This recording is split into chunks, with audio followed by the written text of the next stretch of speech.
नमस्कार, आपण पाहताय कोकणचं नंबर 1 महा चॅनल कोकण सार लाईव्ह बातमीपत्रात आपलं स्वागत। सुरुवात करूया हेडलाईन्सनं। तिलारी कालव्याला पुन्हा भगदाड, निलेश राणेंनी केला गेम, कुडाळचा नगराध्यक्ष चेंज आणि भोंगे वाजताना दिसले तर कडक कारवाई होणार, कोर्टाच्या निर्णयानंतर मंत्री नितेश राणेंचा इशारा। आता पाहूया सविस्तर बातम्या। कुडाळच्या नगराध्यक्षपदी प्राजक्ता बांदेकर शिरवलकर यांची निवड झाली। केवळ एका मतानं त्या निवडून आल्या। आमदार निलेश राणेंनी सगळे फासे पलटवून टाकत हा विजय खेचून आणला। याचे किंग मेकर निलेश राणेच ठरलेत। यानंतर त्यांनी माध्यमांना प्रतिक्रिया दिली। पाहुयात काय म्हणालेत आमदार निलेश राणे। कुडाळच्या विकासासाठी ज्यांनी आज मतदान केलं त्या सगळ्यांचं मी अभिनंदन करतो। त्यांना पुढच्या वाटचालीसाठी शुभेच्छा देतो। एक चांगला कारभार ह्या निमित्ताने आम्हाला देता येईल। नवीन नगराध्यक्षा सौ शिरवलकर यांना मी शुभेच्छा देत असताना पुढचा कारभार हा पारदर्शक असावा, जनतेच्या हिताचा असावा, अशाही त्यांना मी शुभेच्छा देतो। मागच्या 2.5 वर्षामध्ये जे काही झालं नाही, प्रयत्नही झाले नाहीत या शहरामध्ये,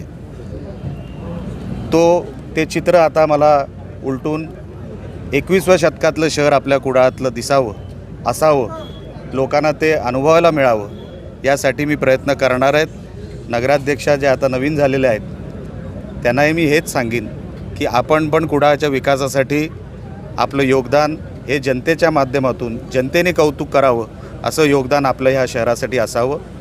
आणि मला खरोखरच या गोष्टीचं समाधान आहे की आमच्या सगळ्या नगरसेवकांनी आज आपली महायुतीची सत्ता आणली। आमचा शिवसेनेचा महायुतीचा आज नगराध्यक्ष आज इकडे कुडाळ नगरपंचायतीमध्ये आज विराजमान झाले। त्या गोष्टीचा खरोखरच समाधान आहे आणि आनंद आहे। महाविकास आघाडीचं साहेब एक मत फुटलं आहे, नेमकं काय कारण होतं फुटण्याचं? मी जसं माझ्या प्रतिक्रियेमध्ये सांगितलं, ज्यांनी ह्या प्रक्रियेमध्ये मतदान केलं ते कुडाळच्या विकासासाठी केलं असं मी समजतो। त्यांना असं वाटत असावं की तिकडे 2.5 वर्षामध्ये काहीच झालेलं नाही, पुढच्या वेळेस निवडणुकीला कसं उभं राहायचं, कसं निवडून यायचं, हा प्रश्न त्यांच्यासमोर 100% असेल। आणि म्हणून एकच नाही तर 2-3 सोडले तर महाविकास आघाडीचे अनेक त्यांनाही मतदान करायची इच्छा होती, पण त्यांच्या काही वेगळ्या काही गोष्टी असतील पक्षांतर्गत, मला माहीत नाही। पण ज्यांनी धाडस दाखवून आज एक चांगला कारभार देण्यासाठी जे काही सरकार इथे निवडलं आहे, जी सत्ता निवडली आहे, मी त्यांचं मनापासून कौतुक करतो, अभिनंदन करतो। निकाल अपेक्षित होता, नगरपालिकेची निवडणूक होणार आहे, ही नांदी समजतं का ते? महाराष्ट्रभर निवडणुका होणार आहेत, फक्त मालवणच कशाला? तुमच्या मतदारसंघात मालवणला 100% आम्ही ती लढवणार सुद्धा आणि जिंकणार सुद्धा। निकाल अपेक्षित होता का? आता जोपर्यंत निकाल लागत नसतो साहेब तोपर्यंत ते गृहीत धरायचं नसतं। ते राजकारणामध्ये गृहीत धरायचे दिवस गेले आणि जसं मागच्या 2.5 वर्षामध्ये काही लोकांनी गृहीत धरलं होतं की कुडाळमध्ये काही नाही केलं तरी चालेल, आज त्याचा परिणाम ते भोगतायत। कुठेतरी उद्धव ठाकरेला धक्का म्हणावा लागेल। आता तुम्ही धक्का म्हणा किंवा आमची सत्ता म्हणा, तुम्ही म्हणाल ते, आज दिवस तुमचा आहे। कुडाळ नगरपंचायतीतील ट्विस्ट काही संपत नाहीयेत। कुडाळ नगरपंचायतीच्या नगराध्यक्ष निवडणुकीत महाविकास आघाडीला धक्का देत भाजप महायुतीच्या प्राजक्ता बांदेकर शिरवलकर यांनी एका मतानं बाजी मारली आहे।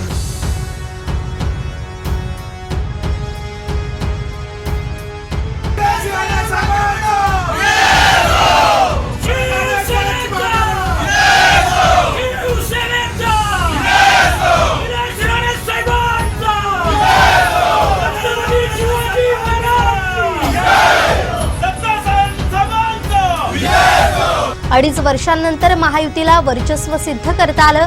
आमदार निलेश राणे यांनी मात्र हा विजय महायुतीचा आहे, केवळ विकासासाठीच आम्हाला मतदान केलं, येत्या काळात कुडाळमध्ये विकास काय असतो ते दाखवून देऊ असं सांगितलं। कुडाळ नगरपंचायतीच्या नगराध्यक्ष पदासाठी निवडणूक निर्णय अधिकारी तथा प्रांताधिकारी ऐश्वर्या काळुसे यांच्या उपस्थितीत विशेष सभा पार पडली। या सभेत एकूण 17 सदस्य असलेल्या या नगरपंचायत नगराध्यक्ष निवडणुकीत महाविकास आघाडीच्या सई काळप यांना 8 मतं, तर भाजप महायुतीच्या प्राजक्ता बांदेकर शिरवलकर यांना 9 मतं मिळाली. त्यामुळे या निवडणुकीत महाविकास आघाडीचं एक मत फुटलं. ठाकरे शिवसेनेच्या नगरसेविका श्रुती वर्दम यांचं मत निर्णायक ठरलं. नगराध्यक्ष निवडीनंतर महायुतीकडून जल्लोष करण्यात आला. आमदार निलेश राणे यांनी नवनिर्वाचित नगराध्यक्षांचं अभिनंदन केलं. यावेळी महायुतीकडून जल्लोष करण्यात आला. तर निलेश राणेंनी सारेच फासे पलटवून टाकत एका मतानं गड हिसकावून आणला. आज आपण नगराध्यक्षपदी निलेश राणे साहेबांच्या माध्यमातून कुडाळ मालवणचे आमदार निलेश राणे साहेबांच्या माध्यमातून आज आपण नगराध्यक्षपदी विराजमान झालेले आहोत. खरंच खूप आनंद वाटतो, कारण गेल्या 2.5 वर्षात जो अपेक्षित असा विकास होता तो कुडाळ शहराचा अजिबात झालेला नाही आहे. यापुढे आपण बरेचसे प्रश्न याच्या आधी पण प्रलंबित राहिलेले आहेत, जे आपण आता आमदार साहेबांच्या माध्यमातून मार्गी लावायचे आहे.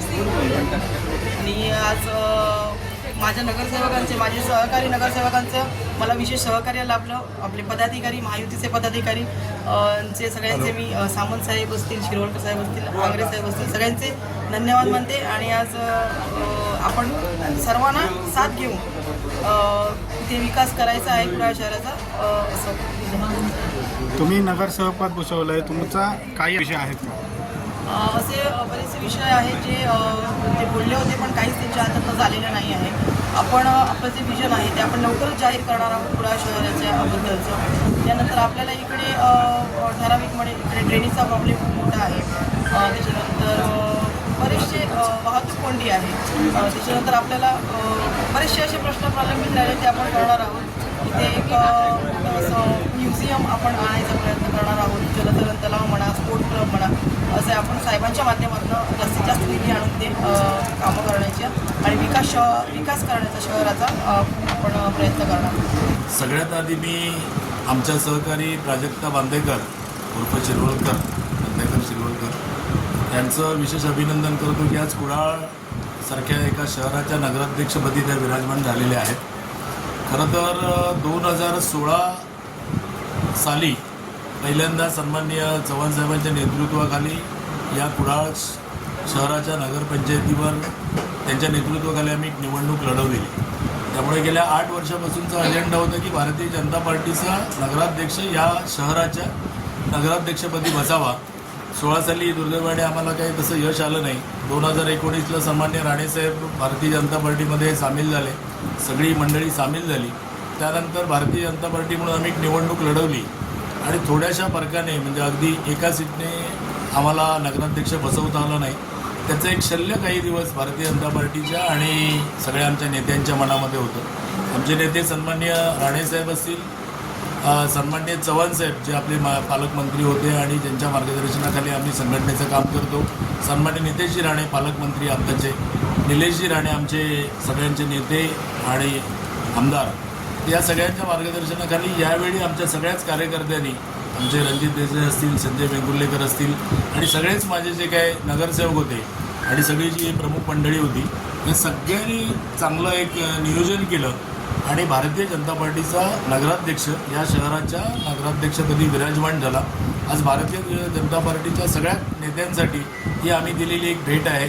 आणि राज्यामध्ये महायुतीचं सरकार आलं, सन्मान्य देवेंद्रजी फडणवीस राज्याचे मुख्यमंत्री झाले आणि त्यानंतर मला वाटतं की सगळीकडे अशा पद्धतीची पोटनिवडणुकी पहिलीच आहे.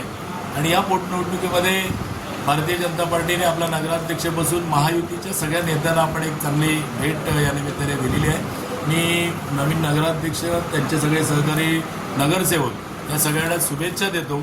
आणि उरलेली जी काही 2 वर्ष आहेत त्या 2 वर्षामध्ये, गेल्या 3 वर्षामध्ये जो कुडाळ शहराचा एक विकासाचा एक चांगला आराखडा तयार झाला नाही, काही बरेचसे प्रश्न प्रलंबित आहेत आणि ह्या सगळ्या विषयामध्ये आमचा नगराध्यक्ष नसताना सरकार असूनही आम्हाला काही अडचणी येत होत्या.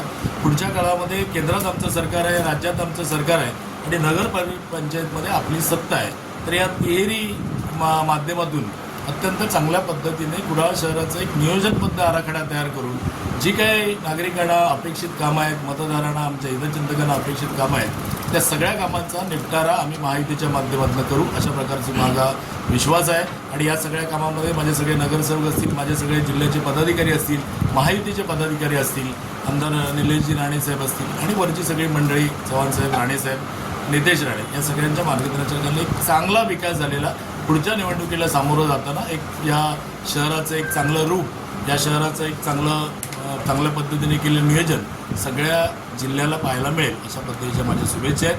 पुन्हा एकदा मी प्राजक्त बांदेकर यांना शुभेच्छा देतो आणि चांगलं काम त्यांनी करावं आणि भारतीय जनता पार्टीचा महायुतीचा नावलौकिक वाढवावा अशा प्रकारच्या अपेक्षा व्यक्त करतो. धन्यवाद. मी काही किंगमेकर नाही, मी एक निलेश राणेंचा कार्यकर्ता आहे. दत्ता सावंत साहेब असतील, निलेशजी राणे, नारायणराव राणे साहेब, आमचे पालकमंत्री नितेशजी राणे साहेब आणि आमचे प्रदेशचे कार्याध्यक्ष रवींद्र चव्हाण साहेब यांच्या सर्वांच्या सहकार्यातूनच हा शिवसेनेचा नगराध्यक्ष आता विराजमान झालेला आहे. महायुतीचा नगराध्यक्ष बसलेला आहे. काही नगरसेवक आपल्याकडे कमी असून सुद्धा काही शहराच्या विकासासाठी काही नगरसेवकांनी आपल्याला मतदान केलं आहे. त्यांचे सर्वांचे आम्ही आभार मानतो आणि निलेश साहेबांच्या जे विजन आहे, जो शहराचा विकास करायचा आहे, त्या विकासाला चालना देण्यासाठी ज्या नगरसेवकांनी आपल्याला मतदान केलं आहे त्यांचे आम्ही आभार मानतो. आणि कुडाळवासियांना आम्ही 100% सांगतो की निलेशजींच्या डोक्याच्या कल्पनेप्रमाणे आपण 100% कुडाळचा विकास करणार आणि ज्या आपल्या नवीन नगराध्यक्ष शिरोडकर मॅडम झाल्या त्यांना आम्ही शुभेच्छा देतो. आणि सिंधुदुर्गात पहिल्यांदाच आमच्या शिवसेना पक्षाचा नगराध्यक्ष झाला आहे, त्याच्याबद्दल आम्हाला अभिमान वाटतो. आणि त्यात मोलाचा वाटा म्हणजे आनंद शिरोडकर असतील, दत्ता सामंत असतील, आपले इथले स्थानिक आमदार निलेश राणे असतील, त्यांनी खूप मोठी मेहनत त्याच्यासाठी केलेली होती. त्याच्यामुळे पक्षाच्या वतीने आम्ही त्यांना शुभेच्छा देतो. कुडाळच्या विकासासाठी ज्यांनी आज मतदान केलं त्या सगळ्यांचं मी अभिनंदन करतो. त्यांना पुढच्या वाटचालीसाठी शुभेच्छा देतो. एक चांगला कारभार ह्या निमित्ताने आम्हाला देता येईल. नवीन नगराध्यक्षा सौ शिरवलकर यांना मी शुभेच्छा देत असताना पुढचा कारभार हा पारदर्शक असावा, जनतेच्या हिताचा असावा अशाही त्यांना मी शुभेच्छा देतो. मागच्या 2.5 वर्षामध्ये जे काही झालं नाही, प्रयत्नही झाले नाहीत या शहरामध्ये, ते चित्र आता मला उलटून 21व्या शतकातलं शहर आपल्या कुडाळातलं दिसावं, असावं, लोकांना ते अनुभवायला मिळावं यासाठी मी प्रयत्न करणार आहेत. नगराध्यक्षा जे आता नवीन झालेले आहेत त्यांनाही मी हेच सांगेन की आपण पण कुडाळच्या विकासासाठी आपलं योगदान हे जनतेच्या माध्यमातून जनतेने कौतुक करावं असं योगदान आपलं ह्या शहरासाठी असावं. आणि मला खरोखरच या गोष्टीचं समाधान आहे की आमच्या सगळ्या नगरसेवकांनी आज आपली महायुतीची सत्ता आणली. आमचा शिवसेनेचा महायुतीचा आज नगराध्यक्ष आज इकडे कुडाळ नगर पंचायतीमध्ये आज विराजमान झाले. त्या गोष्टीचा खरोखरच समाधान आहे आणि आनंद आहे. महाविकास आघाडीचं साहेब एक मत फुटलंय, नेमकं काय कारण होतं फुटण्याचं? मी जसं माझ्या प्रतिक्रियेमध्ये सांगितलं, ज्यांनी या प्रक्रियेमध्ये मतदान केलं ते कुडाळच्या विकासासाठी केलं असं मी समजतो. त्यांना असं वाटत असावं की तिकडे 2.5 वर्षामध्ये काहीच झालेलं नाही, पुढच्या वेळेस निवडणुकीला कसं उभं राहायचं, कसं निवडून यायचं हा प्रश्न त्यांच्या समोर 100% असेल. आणि म्हणून एकच नाही तर 2-3 सोडले तर महाविकास आघाडीचे अनेक त्यांनाही मतदान करायची इच्छा होती. पण त्यांच्या काही वेगळ्या काही गोष्टी असतील पक्षांतर्गत, मला माहीत नाही. पण ज्यांनी धाडस दाखवून आज एक चांगला कारभार देण्यासाठी जे काही सरकार इथे निवडलंय, जी सत्ता निवडली आहे, मी त्यांचं मनापासून कौतुक करतो, अभिनंदन करतो. मालवण नगरपालिकेची निवडणूक होणार आहे, ही नांदी समजतं का ते? महाराष्ट्रभर निवडणुका होणार आहेत, फक्त मालवणच कशाला. तुमच्या मतदारसंघातील मालवणला 100% आम्ही ती लढवणार सुद्धा आणि जिंकणार सुद्धा. निकाल अपेक्षित होता का? आता जोपर्यंत निकाल लागत नसतो साहेब तोपर्यंत ते गृहीत धरायचं नसतं. ते राजकारणामध्ये गृहीत धरायचे दिवस गेले. आणि जसं मागच्या 2.5 वर्षामध्ये काही लोकांनी गृहीत धरलं होतं की कुडाळमध्ये काही नाही केलं तरी चालेल. गोव्याचे मुख्यमंत्री प्रमोद सावंत दोडामार्ग गोवा हद्दीतील कालव्याची पाहणी करण्यासाठी दौऱ्यावर आले होते.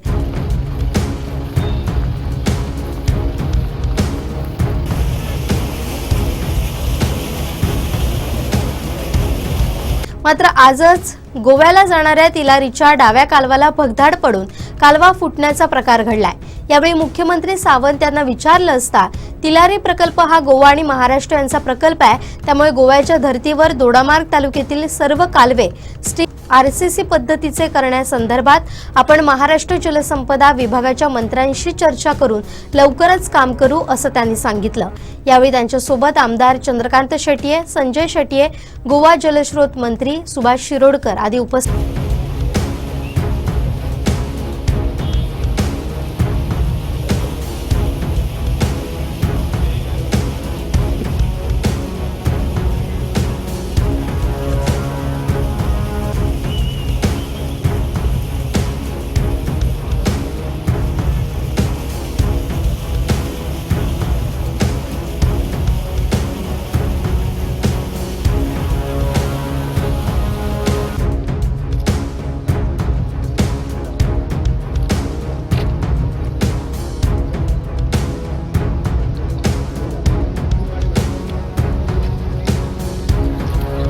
माठेवाडा झिरंग येथील परिसरात पुन्हा एकदा वन्य प्राण्याचं दर्शन घडलंय।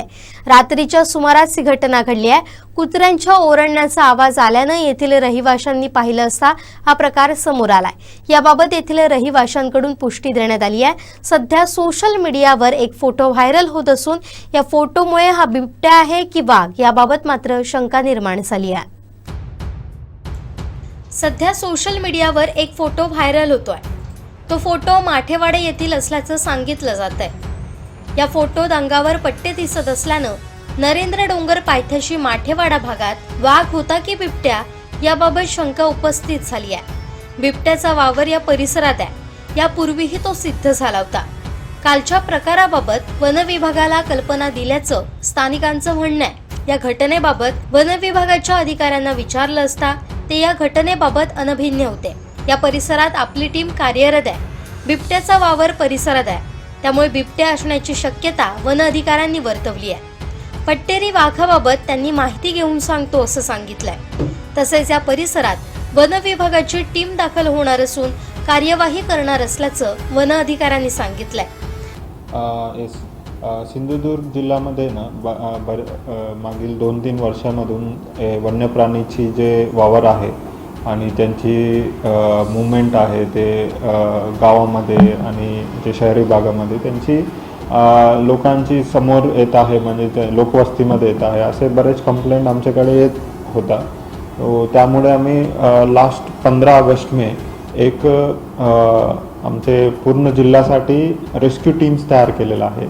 असे 3 रेस्क्यू टीम तयार केलेला आहे। 2 टीम फक्त मंकीसाठी काम करतात, मंकी पकडून आणि जिथे कॉन्फ्लिक्ट आहे तिथे त्यांना पकडून ते पूर्ण त्यांची नैसर्गिक आदिवासमध्ये सोडतात। आणि असे एक जनरल अथॉरिटी तयार केलेला आहे। त्यांच्याकडे पूर्ण टीम आहे, गाडी दिलेला आहे आम्ही त्यांना, ड्रेस वगैरे देऊन जे काही रेस्क्यूसाठी साहित्य लागतात आणि ते जेव्हा कुठे पण मानव वन्यजीव संघर्ष होत आहे तिथे ते लवकरात लवकर जाऊन तिथे उपस्थित राहणार आणि ते संघर्ष कमी करण्यासाठी त्यांच्या स्तरावर प्रयत्न करणार आहे। आणि जिथे जिथे गाव वस्तीमध्ये ॲनिमल येत आहे आणि सरकारप्रमाणे येत आहे त्यांची माहिती आणि तक्रार आल्यानंतर आम्ही ते RRT टीमला पाठवतात। ते तिथे जाऊन पहिल्यांदा बघतात परिस्थिती काय आहे, ते म्हणजे ते कधी जनरल इन्सिडेंट आहे का नसे स्पेसिफिक इन्सिडेंट आहे त्यांना टॅकल करावं लागेल असेल तर त्याप्रमाणे ते कारवाई करतात, त्यांना रेस्क्यू वगैरे करतात तिथून। नसेल तर ते लोकांना थोडासा अवेअरनेस क्रिएट करतात, ते त्यांच्यासोबत कसे म्हणजे ॲडजस्ट करावं लागेल आणि संघर्ष कमी करण्यासाठी काय काय प्रिकॉशन्स घ्यावं लागेल त्यांच्याबद्दल त्यांना थोडा एज्युकेट करतात। आणि त्यांच्यासोबत एक वेळेला संपर्क झाल्यानंतर पुढे असे पुन्हा ते काही तिथे संघर्ष असेल तर ते पुन्हा ते ॲनिमल आले असेल असे परिस्थितीमध्ये इमिडिएटली त्यांना इन्फॉर्म करण्यासाठी सांगतात। आणि जिथे प्रॉब्लेम जास्त आहे तिथे आम्ही ते वन्यप्राणीला पकडून तिथून ते आम्ही रिलोकेट पण करत आहे। ते आणि असे जे काही पूर्ण जिल्हाभर असे इन्सिडेंट होत आहे त्यांच्यासाठी आम्ही एक नंबर पण कॉन्टॅक्ट नंबर पण दिलेला आहे RRTची, त्यांना ते संपर्क करू शकतात आणि त्यांना आमच्याकडून प्रतिसाद मिळणार आणि तिथे आम्ही उपस्थित राहून ते प्रॉब्लेम कमी करण्यासाठी आमच्या स्तरावरून आम्ही प्रयत्न करतात। दरम्यान स्थानिकांकडून उपवन संरक्षक यांचं लक्ष वेधत मनुष्यहानी होणार नाही याची दक्षता घ्यावी असं आवाहन करण्यात आलंय. याबाबत येथील रहिवाशांकडून निवेदन देखील रेड्डी यांना देण्यात आलंय. सिंधुदुर्ग जिल्ह्यात आणि विशेषतः सावंतवाडी तालुक्यामध्ये वाघ असतील किंवा बिबट्या असतील यांचं प्रमाण आपल्याला दिसून येतं. अनेक घटना याआधी घडताना पाहायला मिळतात.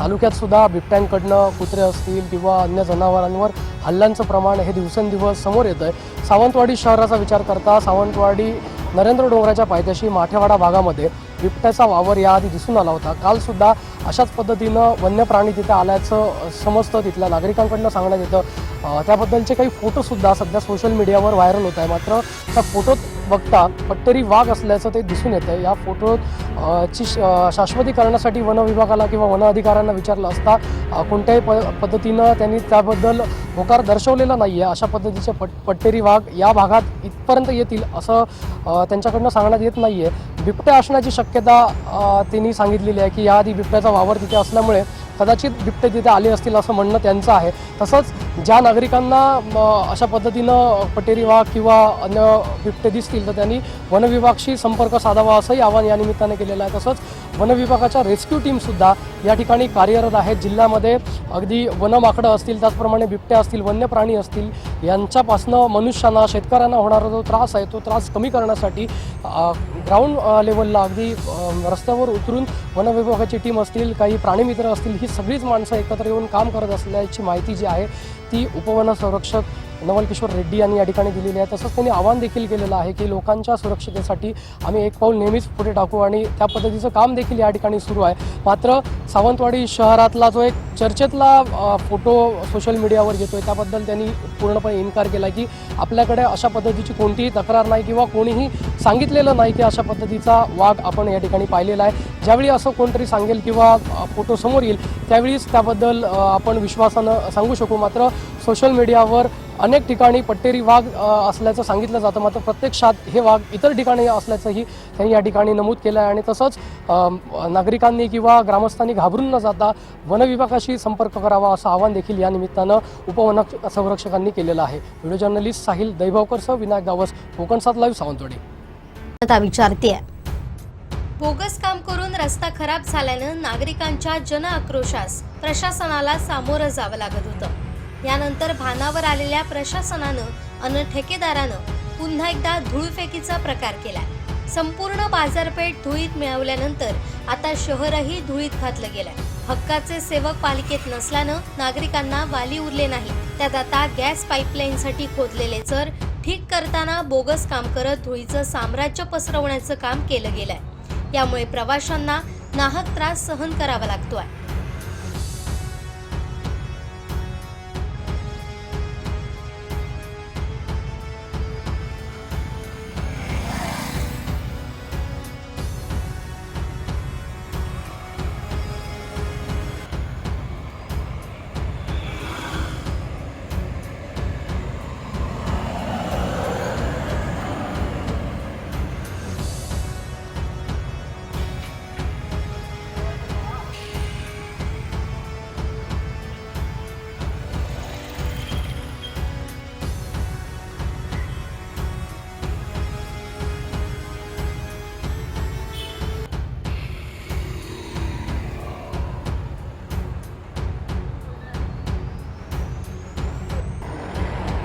स्वच्छ आणि सुंदर शहर अशी जगभरात ओळख असणाऱ्या सुंदरवाडी अर्थात सावंतवाडी शहराला धुळीत नेण्याचा प्रकार सावंतवाडी नगर परिषद आणि ठेकेदाराकडनं झालेला आहे. मागच्या काही दिवसांपूर्वी किंवा काही महिन्यांपूर्वी जे रस्ते खराब झाले होते त्याचं काम करत असताना बोगस पद्धतीनं काम केल्यामुळं ते रस्ते खराब झाले होते. त्यानंतर जनक्षोभाला सामोरं जावं लागलं होतं. अगदी राजकीय पदाधिकारी असतील, सामान्य नागरिक असतील यांच्या रोषाला सामोरं गेल्यानंतर प्रशासन भानावर आलं होतं, जागेवर आलं होतं आणि त्यानंतर ठेकेदाराकडनं पुन्हा एकदा हे रस्ते पूर्ववत करण्याचं काम झालं. मात्र हे काम करत असताना पुन्हा एकदा शहराला धुळीत घालण्याचा प्रकार हा ठेकेदारांना आणि नगर परिषद प्रशासनाकडनं केल्याचं दिसून येत आहे. अगदी संपूर्ण बाजारपेठा धुळीत नेल्यानंतर, तिथे हवा प्रदूषण केल्यानंतर आता संपूर्ण शहरात सुद्धा जिथे गॅस पाईपलाईनसाठी खोदाई केली होती, चर खणले होते, तिथे सुद्धा अशाच पद्धतीनं धुळीचं साम्राज्य माजून ठेवलेलं आहे. त्यामुळे नागरिकांना तसंच इथून प्रवास करणारे जे प्रवासी आहेत त्यांना सुद्धा या वायू प्रदूषणाचा त्रास होतोय, नाहक तो सहन करावा लागतोय. ठेकेदारावर खऱ्या अर्थानं कुठेतरी शिक्षा होणं गरजेचं होतं, कारण बोगस पद्धतीनं काम झालं होतं. मात्र इथे नागरिकांनाच शिक्षा ही नगर परिषद प्रशासन आणि ठेकेदाराकडनं दिल्या गेल्याचं दिसून येत आहे. मोठ्या पद्धतीनं प्रदूषण होत असून एरवी मोठमोठ्या टिमका मारणारं किंवा स्वच्छ सावंतवाडी, सुंदर सावंतवाडी असे उपदेश पाजणारे जे अधिकारी आहेत किंवा मुख्याधिकारी आहेत ते आज नेमके काय करतात, प्लास्टिकवर कारवाई करणारे अधिकारी आज कुठे आहेत, असा सवाल सावंतवाडीतले नागरिक या निमित्तानं विचारताना पाहायला मिळतात.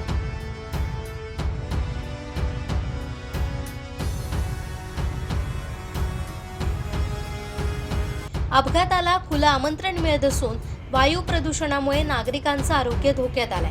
धुळीमुळे आरोग्यावर विपरीत परिणाम होतोय. एरवी नागरिकांकडून दंड वसूल करणारं, स्वच्छता पर्यावरणावर तत्वज्ञान देणारं नगर परिषदेचे अधिकारी आता कुठे झोपी गेलेत असा सवाल नागरिक विचारतायत. त्यामुळे जनतेच्या आरोग्याशी खेळणाऱ्या मुख्याधिकारी आणि ठेकेदारावर प्रशासकीय कारभार हाकणारे प्रांताधिकारी हेमंत निकम कोणती ॲक्शन घेणार असा सवाल सावंतवाडीकर विचारतायत. त्यामुळे जे प्रशासक म्हणून काम पाहणारे प्रांताधिकारी आहेत ते या शहराला प्रदूषणातनं मुक्त करणार आहेत का, आणि जी धूळधाण किंवा जी धूळफेक होते त्यातनं सावंतवाडीची मुक्तता कशी करणार आहेत असा सवाल सर्वसामान्य सावंतवाडीकर या निमित्तानं विचारत आहेत. व्हिडिओ जर्नलिस्ट साहिल दहिवकरसह विनायक गावस, कोकण सब लाईव्ह, सावंतवाडी.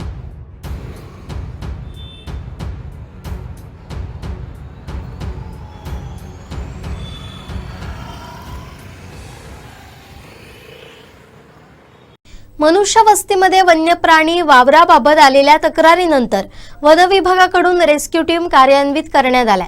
मनुष्य वस्तीत येणाऱ्या वन्यजीवांना जेरबंद करून नैसर्गिक अधिवासात सोडलं जातंय अशी माहिती उपवन संरक्षक नवल किशोर रेड्डी यांनी दिली. तसेच शहरातील पट्टेरी वाघाच्या व्हायरल फोटोबाबत विचारलं असता अद्याप वाघाला बघितलेली व्यक्ती समोर आलेली नाही.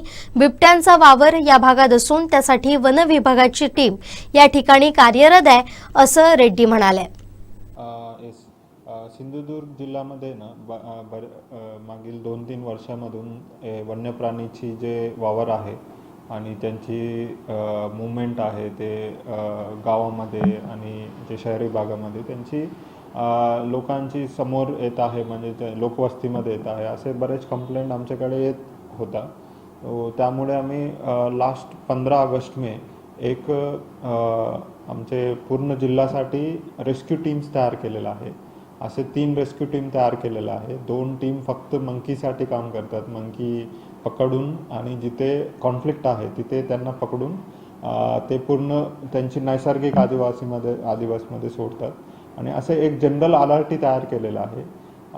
त्यांच्याकडे पूर्ण टीम आहे, गाडी दिलेला आहे आम्ही त्यांना, ड्रेस वगैरे देऊन जे काही रेस्क्यूसाठी साहित्य लागतात आणि ते जेव्हा कुठे पण मानव वन्यजीव संघर्ष होत आहे तिथे ते लवकरात लवकर जाऊन तिथे उपस्थित राहणार आणि ते संघर्ष कमी करण्यासाठी त्यांच्या स्तरावर प्रयत्न करणार आहे. आणि जिथे जिथे गाव वस्तीमध्ये ॲनिमल येत आहे आणि सारख्याप्रमाणे येत आहे त्यांची माहिती आणि तक्रार आल्यानंतर आम्ही ते RRT टीमला पाठवतात. ते तिथे जाऊन पहिल्यांदा बघतात परिस्थिती काय आहे, ते म्हणजे ते कधी जनरल इन्सिडेंट आहे का नसे स्पेसिफिक इन्सिडेंट आहे त्यांना टॅकल करावं लागेल असेल तर त्याप्रमाणे ते कारवाई करतात, त्यांना रेस्क्यू वगैरे करतात तिथून. नसेल तर ते लोकांना थोडासा अवेअरनेस क्रिएट करतात, ते त्यांच्यासोबत कसे म्हणजे ॲडजस्ट करावं लागेल आणि संघर्ष कमी करण्यासाठी काय काय प्रिकॉशन्स घ्यावं लागेल त्यांच्याबद्दल त्यांना थोडा एज्युकेट करतात. आणि त्यांच्यासोबत एक वेळा संपर्क झाल्यानंतर पुढे असे पुन्हा ते काही तिथे संघर्ष असेल तर ते पुन्हा ते ॲनिमल आले असेल असे परिस्थितीमध्ये इमिडिएटली त्यांना इन्फॉर्म करण्यासाठी सांगतात. आणि जिथे प्रॉब्लेम जास्त आहे तिथे आम्ही ते वन्यप्राणीला पकडून तिथून ते आम्ही रिलोकेट पण करत आहे.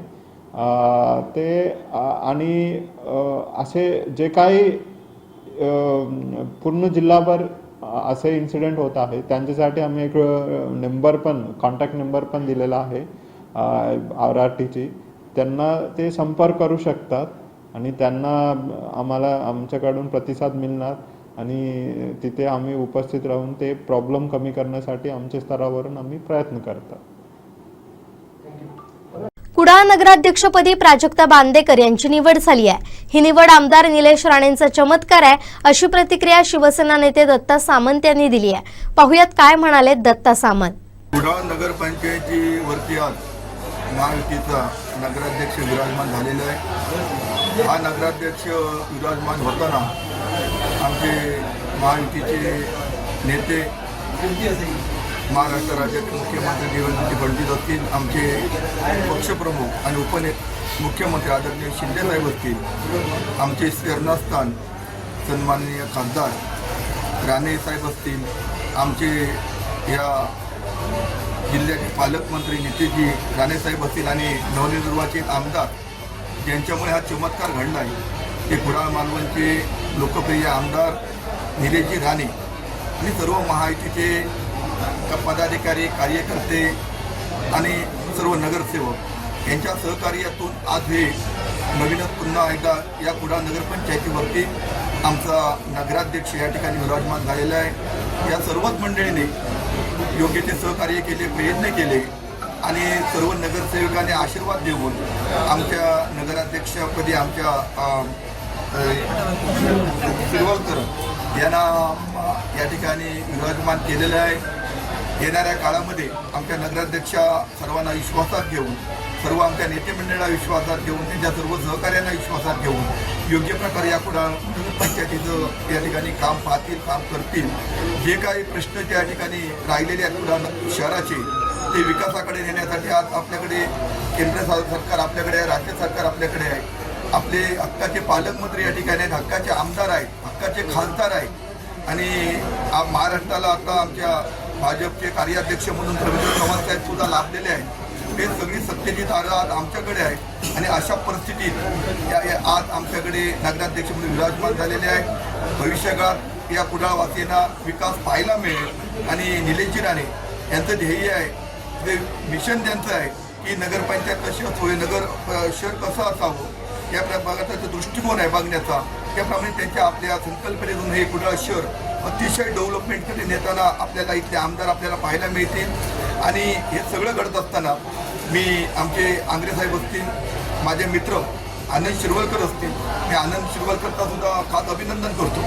कुडाळकर मॅडम पण आमचे जिल्हाध्यक्ष इथे आहेत। आनंद शिरवळकर यांनी खरोखर एक चमत्कार घडवला आहे की आनंद शिरवळकरने जे काय निलेश साहेब असतील, आम्ही सर्व मंडळी असू, या सर्वांच्या माध्यमातून सगळ्याच महायुतीच्या पदाधिकाऱ्यांच्या माध्यमातून त्यांनी काही गोष्टी केल्या आणि आपलं राजकीय म्हणजे जे हे असतं ते दाखवून दिलं, चातुर्य दाखवून दिलं त्यांनी। आणि बऱ्याच लोकांना वाटत असेल की विरोधी लोकांना हे चमत्कार कसा घडेल, पण हा चमत्कार निलेशजी राणे साहेबांच्या नेतृत्वाखाली हा पहिल्यांदाच घडला। या आमदाराचा पायगुंता शुभ शकून आहे असं माझं म्हणणं आहे। आमदार झाल्या 2 महिने झाले आणि 2 महिने झाल्यानंतर आमदारांनी हा पहिल्यांदाच चमत्कार घडून दाखवला। खरोखरच आमदाराचं संघटन कौशल्य आणि चातुर्य ह्याच्यातून सगळ्यांना या महाराष्ट्राला पाहायला मिळेल। निलेश राणे आता काय थांबणार नाही असं मला वाटतं। त्यांच्या माध्यमातून नगराध्यक्ष आणि त्यांची सर्व टीम अतिशय जोमाने शहराला पुढे नेण्याचं काम करतील एवढं मला वाटतं। अक्कलकोट येथील श्री स्वामी समर्थ अन्नछत्र मंडळातर्फे सावंतवाडी भटवाडी येथील ब्राह्मण देवालय इथं गुरुवारी श्री स्वामी समर्थ पादुकांच्या पालखीचं आगमन झालं। सायंकाळी शहरातून वाजत गाजत स्वामी पादुका मिरवणूक काढण्यात आली। शहरातील स्वामी भक्तांनी पादुका दर्शन घेतलं। अक्कलकोट येथील श्री स्वामी समर्थ अन्नछत्र मंडळातर्फे सावंतवाडी भटवाडी येथील ब्राह्मण देवालय इथं स्वामी पादुकांचं पूजन करण्यात आलं। विविध धार्मिक कार्यक्रमांनंतर सायंकाळी सावंतवाडी शहरात पादुकांची पालखी मिरवणूक काढण्यात आली।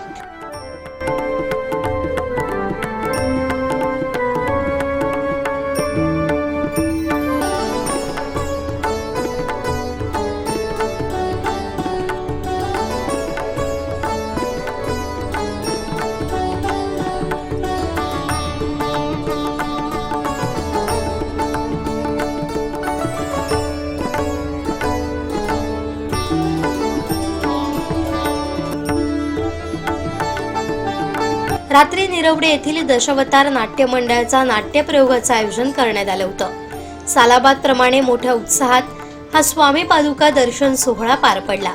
या पालखी सोहळ्यात माजी नगरसेविका दीपाली भालेकर, कृणाल शृंगारे, दिलीप भालेकर, बाळा सावंत, विजय सावंत, दीपक सावंत, चंदन नाईक, भार्गव धारणकर, साईश परब, अमित वाळके, अभिनंदन राणे, संतोष खंदारे, संदेश मोरिये आदींसह स्वामी भक्त मोठ्या संख्येनं सहभागी झाले होते.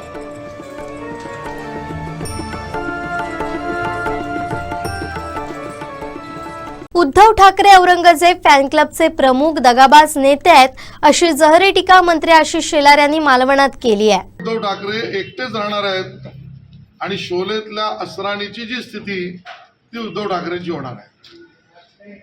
अमित शहांवर टीका करण्याचा प्रयत्न केला. खऱ्या अर्थाने सूर्यावर थुंकणं हा प्रयत्न उद्धवजी तुम्ही केला. थुंकी तुमच्याच तोंडावर उडेल. प्रत्येक गोष्टीचं उत्तर त्या भाषेत मी देऊ शकत नाही. जबाबदारी सांस्कृतिक कार्यमंत्र्याची आहे.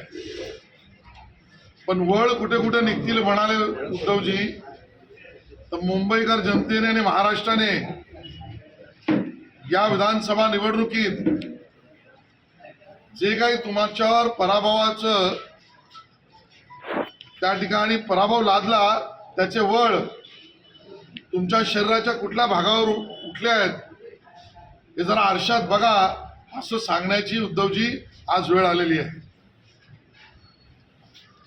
औरंगजेब फॅन क्लबचे प्रमुख हीच उपाधी उद्धवजींना त्या ठिकाणी शोधते. तर अमित शहा दुसरं काय म्हणाले, विश्वासघात आणि दगाबाजीच्या राजकारणाचा बिमोड करायचा आहे म्हणजे उद्धवजींचा पराभव. आधुनिक महाराष्ट्रातला दगाबाज नेता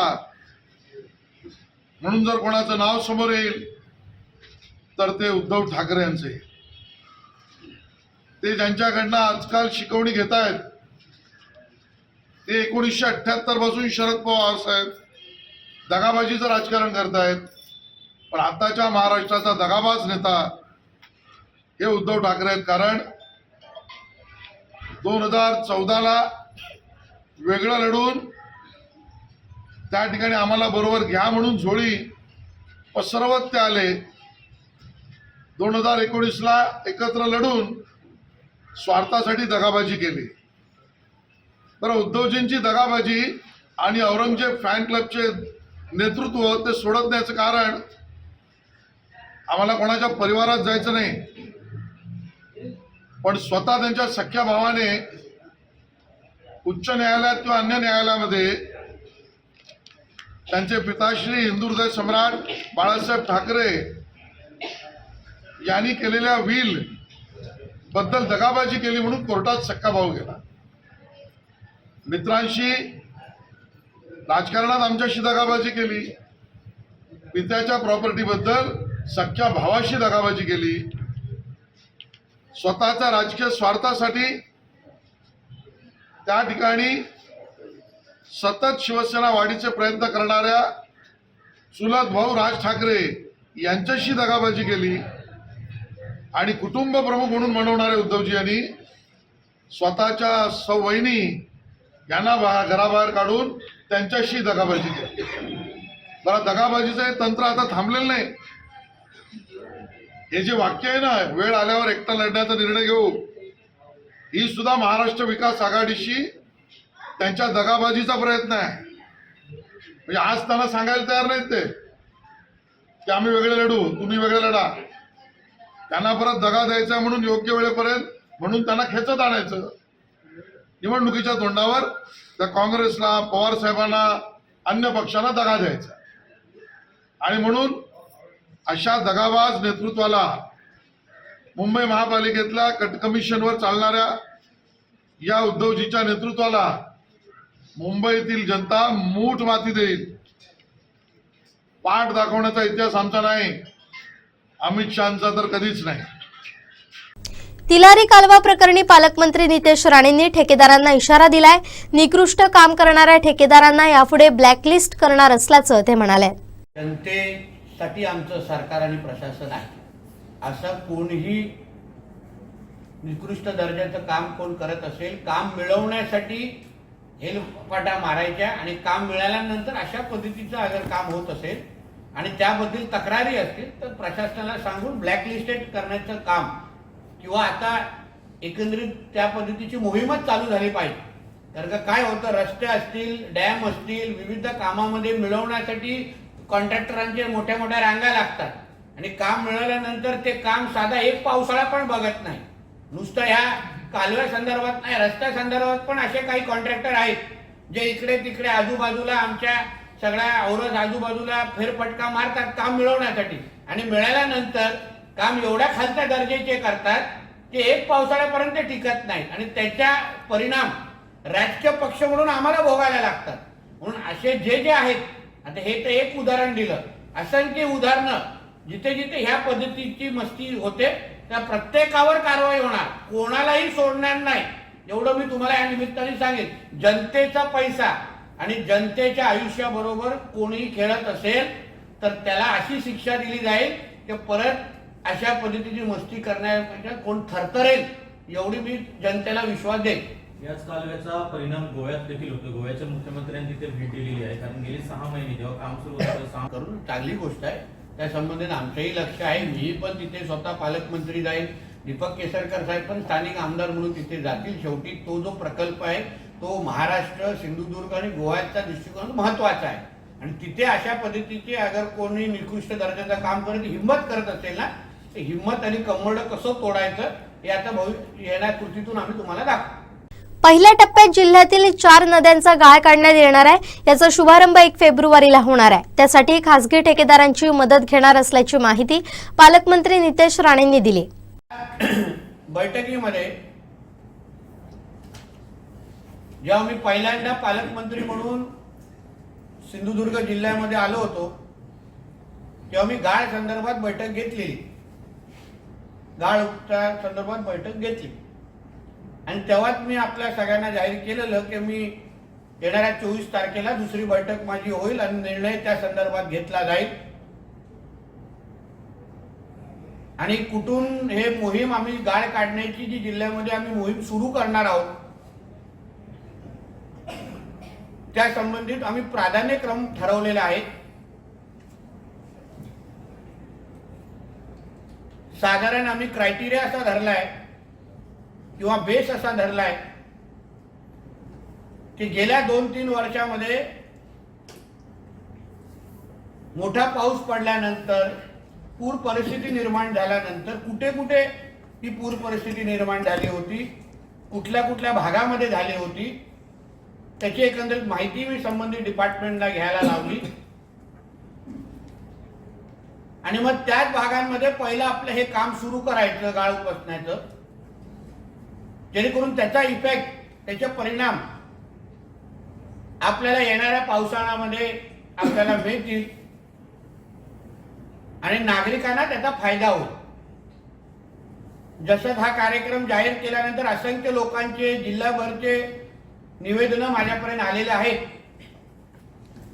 मी आपल्या माध्यमातून आश्वस्त करेन की प्रत्येकाला न्याय देण्याचं काम आमचं सरकार आणि प्रशासन आणि पालकमंत्री म्हणून मी निश्चित पद्धतीने करणार आहे. पण आम्ही प्राधान्यक्रम ठरवलेले आहेत आणि प्राधान्यक्रमाच्या अनुसार आम्ही एक सगळे कामं घेऊ, फक्त प्राधान्य क्रमांकाच्या अनुसार घेऊ, जेणेकरून मुख्य जो आमचा उद्देश आहे की यावेळी पूर परिस्थिती आपल्या जिल्ह्यामध्ये निर्माण होता कामा नये. त्यानुसार ही 4 कामं आम्ही 1 फेब्रुवारी पासून सुरू करणार आहोत आणि त्याच्यानंतर दुसरीही यादी आम्ही तयार केलेली आहे निवेदनाच्या अनुसार. 1 फेब्रुवारीला जानवली नदी उर्सुला हायस्कूलच्या इथले गाळ साठण्याचं काम आम्ही सुरू करणार आहोत, गाळ काढण्याचं. दुसरं काम आहे तेरेखोल नदी बांधा, हे दुसरं काम घेणार आहोत. तिसरं असेल डॉक्टर आंबेडकर नगर कुडाळ. चौथं आहे पीठजवळ नदी ख्रिश्चनवाडी कर्ली नदी कुडाळ. अशी ही 4 कामं आम्ही 1 फेब्रुवारी पासून आम्ही सुरू करणार आहोत.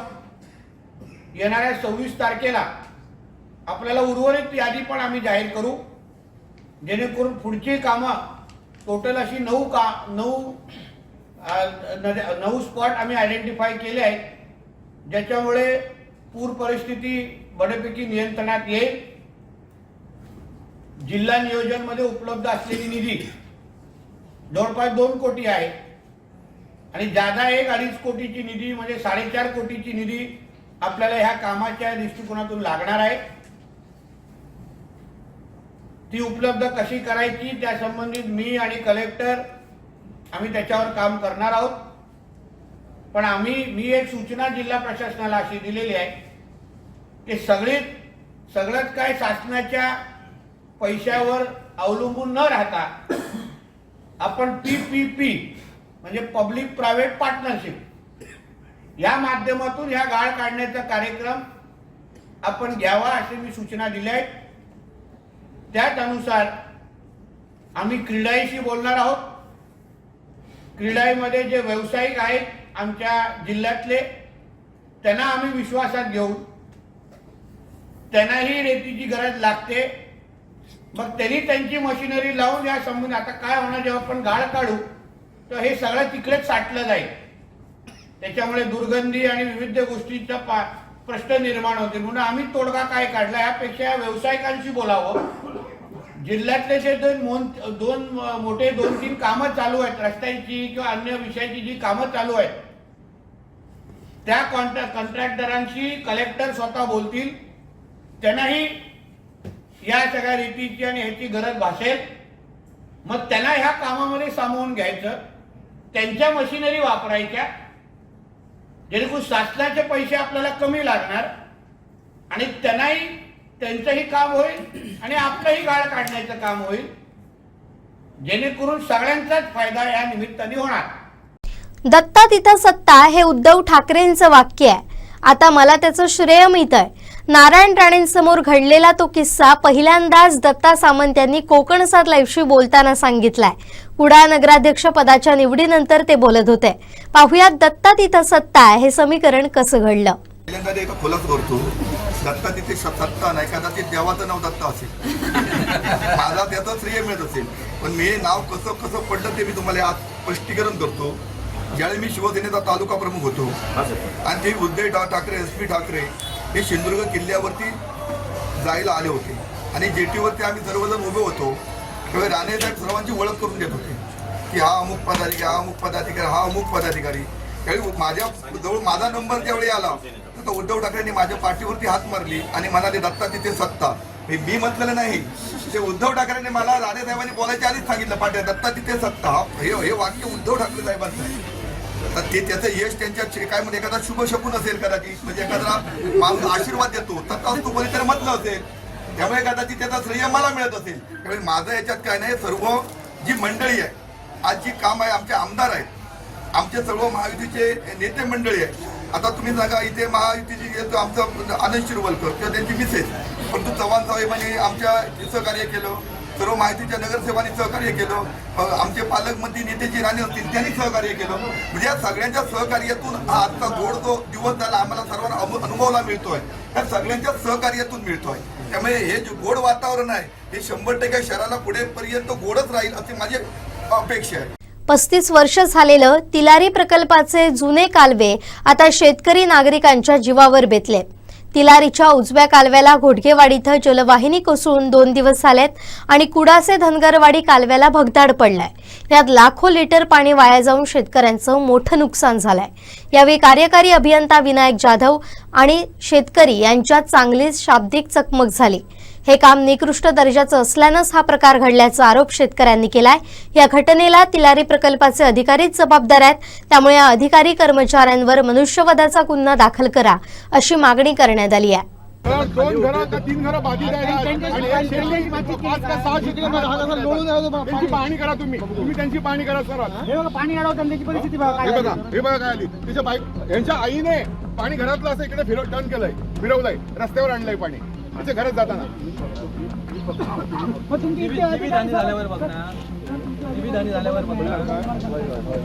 साहेब आमचा हा उद्रेक आहे ना फार मोठा आहे. इथे आम्ही एक चांगला उत्कृष्ट दर्जेदार कोणते कॉन्ट्रॅक्टर यायला पाहिजे आणि त्याने काम केलं पाहिजे. सर कोणी थातून मात्र मलमपट्टी नाही पाहिजे. आता ही 2री वेळ आहे एका वर्षामधली, 2री गोष्ट आहे एका वर्षामधली. आणि एवढंच काम नाही करायचं. पूर्ण काम करायचं तुम्ही, पूर्ण काम करायचं. आम्ही लेखी स्वरूपाचे सगळे अर्ज करणार, लेखी स्वरूपाचे अर्ज. कुठल्याही खडी क्रेशरवाल्यांना किंवा इतर कुठच्या वाळू माफियांना हे वापरण्यासाठी आम्ही आमची जमीन दिलेली नाही. डिपार्टमेंट खूप देईल, पण आम्ही ती करायला देणार नाही. स्पष्ट आमचा शेतकऱ्यांचा विरोध आहे या गोष्टीसाठी. पोलिसांना घाबरून, महसूल विभागाला घाबरून लोक ऑप्शनल रोड वापरतात. ऑप्शनल रोड वापरतात. खडी रेती बरोबर. संपूर्ण रस्त्यावरती डंपर जाणार नाही अशा प्रकारच्या कमानी उभा राहा. तुम्ही एक ह्याचे फलक लावून टाका इथे. तिकडनं गेलेला कॅनल आहे तो संपूर्ण ढासळला. जी गाडी पडली संपूर्ण ढासळला आहे. त्याच्यावरनं बिंदास वाहतूक चालू आहे. टेक्नॉलॉजी आहे ती आत्मसात करा. तुम्ही त्याच्यावरती कार्यशाळा घ्या, त्याच्यावरती कार्यशाळा घ्या, त्यांच्याशी संपर्कात राहा. खरंच हे काम होणार. नाही अशी दुपट्टी लावून काय उपयोग नाही, काय उपयोग नाही. आता हा आपला आहे ना, त्याचं खाली जे पाईप आहे, आता तुम्ही जसं म्हणता हा हेवी वाहतूक आहे किंवा आता वर्षानुवर्ष झाली, जवळजवळ 35-35 वर्ष झाली. कालव्याची पाईप ही NP2 प्रकारची. कदाचित त्यामध्ये म्हणजे आता असं दिसतंय की पाईप फुटून बसला असेल आणि वरचा जो भराव आहे तो पण खाली गेला त्याच्या अनुषंगाने. आणि मग पाण्याच्या वजनानं हे पाणी म्हणजे प्लास्टिक बाजूला प्लास्टिक तर तो कारण वजन 1 क्युबिक मीटर म्हणजे 1000 लिटर पाण्याचं 1 टन वजन असतं. त्याप्रमाणे ते तसं शेकडो टन ते वजनानं ते प्लास्टिक फाटलं. त्याला आम्ही आता पायपिंगच म्हणतो. पायपिंग थ्रू हा कॅनल सगळा, त्यामुळे हे माती सगळं वाहून. आता आपण याला आता जे काय करायचं आहे, पूर्ण पाईप एक्सपोज करून पुन्हा नवीन पाईप घालून आणि हा जो भराव आहे हा भराव पूर्ण काढून भराव पूर्ण पुन्हा करून तरच हे काम सगळं होणार. आणि तुम्ही ते कामही करू नका. परवा दिवशी तुम्ही येतो म्हणून सांगितलं होतं. आला होता तुम्ही. लाखो रुपयांचं नुकसान झालं. किती तक्रार आहे तुमच्या? याला जबाबदार कोण? जर तुम्हाला इथे जमत नसेल तर साहेब तुम्ही गावी जाऊ शकता. ते अजिबात थांबायचं नाही. जर जमत नसेल घरात पाणी गेलंय लोकांच्या. कशाला आला जबाबदार नाही तर तुम्ही? किती तक्रारी आहेत तुमच्या? घोडके मॅनेजच्या तक्रारी आहेत, घोडके परमेच्या तक्रारी आहेत. कोण उचलत नाही तुम्ही? आणि लोकांचा किती तक्रार गेलाय लोकांच्या पाणी. घरामध्ये पाणी गेलंय. लोकांच्या घरामध्ये जाणाऱ्या वाटा वाहून गेल्या. कोण जबाबदार आहे मला सांगा. आणि अशा पण झाला असता आणि कोणतरी तुमच्यावर पहिले गुन्हे कोण जबाबदार आहे सांगा. तुमच्यावर गुन्हे दाखल झाले पाहिजेत. पहिला सरळ विषय तिलारी डिपार्टमेंटवरती आणि संबंधित ठेकेदारावरती मनुष्यवधाचे गुन्हे दाखल झाले पाहिजे. तिलारी डिपार्टमेंटचे दरवर्षी ह्याच ठिकाणी अनेक वेळा हे कॅनल फुटत आहेत. लोकांचं लाखो रुपयांचं नुकसान होतं इथं. ह्याला जबाबदार कोण? या ठिकाणी काम केलेला ठेकेदार की हा तिलारी डिपार्टमेंट? हा आता एक लोकांनी कोणाकडे ह्या विषय काढावा, कोणाकडे न्याय मागावा, हा आता इथं एक महत्त्वाचा प्रश्न आहे. कारण इथं अनेक वेळा मागच्या वेळीसुद्धा कॅनल इथंच या ठिकाणी फुटून अनेक लोकांचं तिथं नुकसान झालं. का बागेच्या बागा संपूर्ण जाऊन माती भरली आतमध्ये. कोणाकडे ह्या लोकांनी दाद मागावी की ह्या अशाच प्रकारचं निकृष्ट ह्या अतिशय या ठिकाणी पाहू शकता आपण अतिशय निकृष्ट दर्जाची ताडपत्री या ठिकाणी टाकलेली आहे. कॅनल हे ताडपत्री टाकून करायचं काम आहे का? किती वेळा दुरुस्त करायचं? आम्ही काय म्हणतो की एकदाच जे काय असेल ते एकदाच तुम्ही दुरुस्त करा. का RCCचा कॅनल का होत नाही? गोव्यामध्ये जर होऊ शकतो तर महाराष्ट्रात का होऊ शकत नाही का? हाच एक महत्त्वाचा प्रश्न आहे. या ठिकाणी ह्या ठेकेदारावरती आणि डिपार्टमेंटवरती सदोष मनुष्यवधाचे गुन्हे दाखल करावेत अशी आमची मागणी आहे. कारण अनेक वेळा आज इथं एक नशीब लोकांचं चांगलं की या ठिकाणी जीवितहानी झाली नाही. अन्यथा जर रात्रीचा हा विषय झाला असता, लोकांच्या घरामध्ये पाणी गेलं असतं, एखाद्या झोपेमध्ये असताना जर हा विषय घडला असता तर या ठिकाणी 100% जीवितहानी झाली असती. मग याला जबाबदार कोण असतं? याची जबाबदारी कोणी घेतली असती? कारण हा इथून संपूर्ण गोव्यापर्यंत जाईपर्यंत ह्या कॅनलच्या खालच्या बाजूला लोकांची घरं आहेत, लोकांच्या बागा आहेत. अशा प्रकारे जर कॅनल फुटायला लागले आणि अशा प्रकारे जर एवढं मोठं लोड जर लोकांच्या घरामध्ये जायला लागला, बागामध्ये जायला लागला, तर खाली राहणं सुद्धा मुश्किल होणार आहे. एक तर तिलारी डिपार्टमेंटने कॅनलच्या खालच्या साईडला असलेल्या घरांचं पुनर्वसन करावं अशी आमची मागणी आहे. तिलारी डिपार्टमेंटवरती सदोष मनुष्यवधाचे गुन्हे आणि ठेकेदारांवरती दाखल व्हावेत ही माझी मागणी आहे. एकही आता मी जस्ट एका अधिकाऱ्यांना फोन केला, ते बोलले मला 5 मिनिटापूर्वी बातमी लागली. म्हणजे डिपार्टमेंट झोपलेलं आहे. इथं तुम्ही मेलात तरी चालेल, गोव्याला पाणी जाऊ दे नाही तर नको जाऊ दे, इथं कॅनल फुटू दे, कोणाला त्याचं काहीही सोयरसूचक नाही. या ठिकाणी ताडपत्री टाकल्यानंतर लोक तिथं पाणी चालू आहे का, काय कशा परिस्थितीमध्ये आहे या ठिकाणी पाहणी सुद्धा केली जात नाही. तिलारीचे शुक्ल काष्ट काही केल्यास सुटत नाहीये. कुडासे भोमवाडीत कालवा पुन्हा फुटलाय. हे तिलारीचे जुनाट कालवे प्रकल्पासाठी डोकेदुखी ठरू लागलेत. प्रकल्पाकडून कालव्याच्या गोव्याला होणारा पाणी पुरवठा आता थांबवण्यात आलाय. घटनेची माहिती मिळताच कार्यकारी अभियंता घटनास्थळी रवाना झाले. गेल्या वर्षी कालवा फुटलेल्या ठिकाणच्याच अपोजिट बाजूनं पुन्हा कालव्याला भगदाड पडलाय.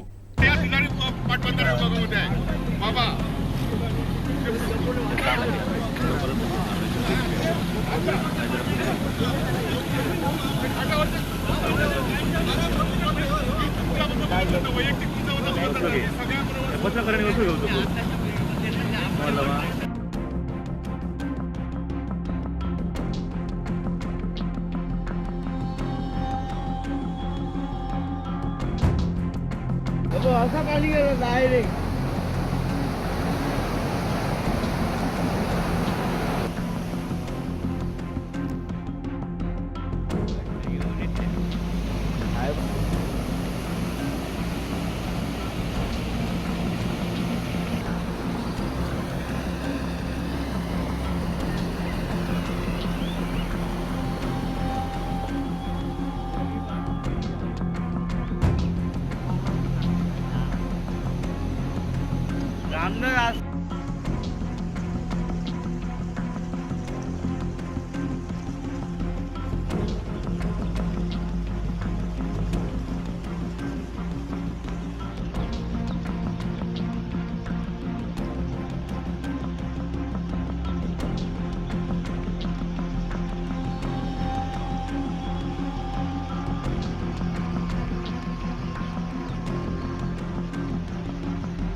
काय रे परतलं सर.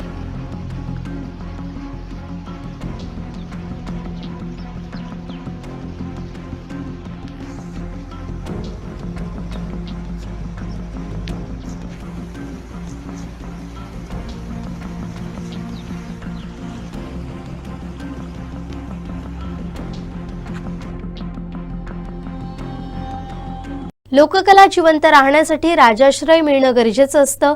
युवराज लखमराजे भोसले यांनी दशावतार कलेला तो राजाश्रय देत राजधर्माचं पालन केलंय.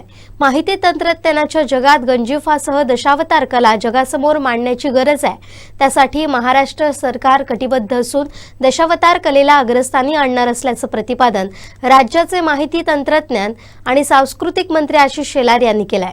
महाविद्यालय सावंतवाडी आणि मुंबई विद्यापीठ संयुक्त विद्यमाने आयोजित दशावतार नाट्य महोत्सव याला उपस्थित असलेले त्यांच्या आयोजनामुळे अतिशय सुबक आणि सुयोग्य असा हा कार्यक्रम होतोय असे युवराज लखमराजे भोसलेजी, युवराजी श्रद्धाराणजी भोसलेजी, माझे मित्र भारतीय जनता पक्षाचे नेते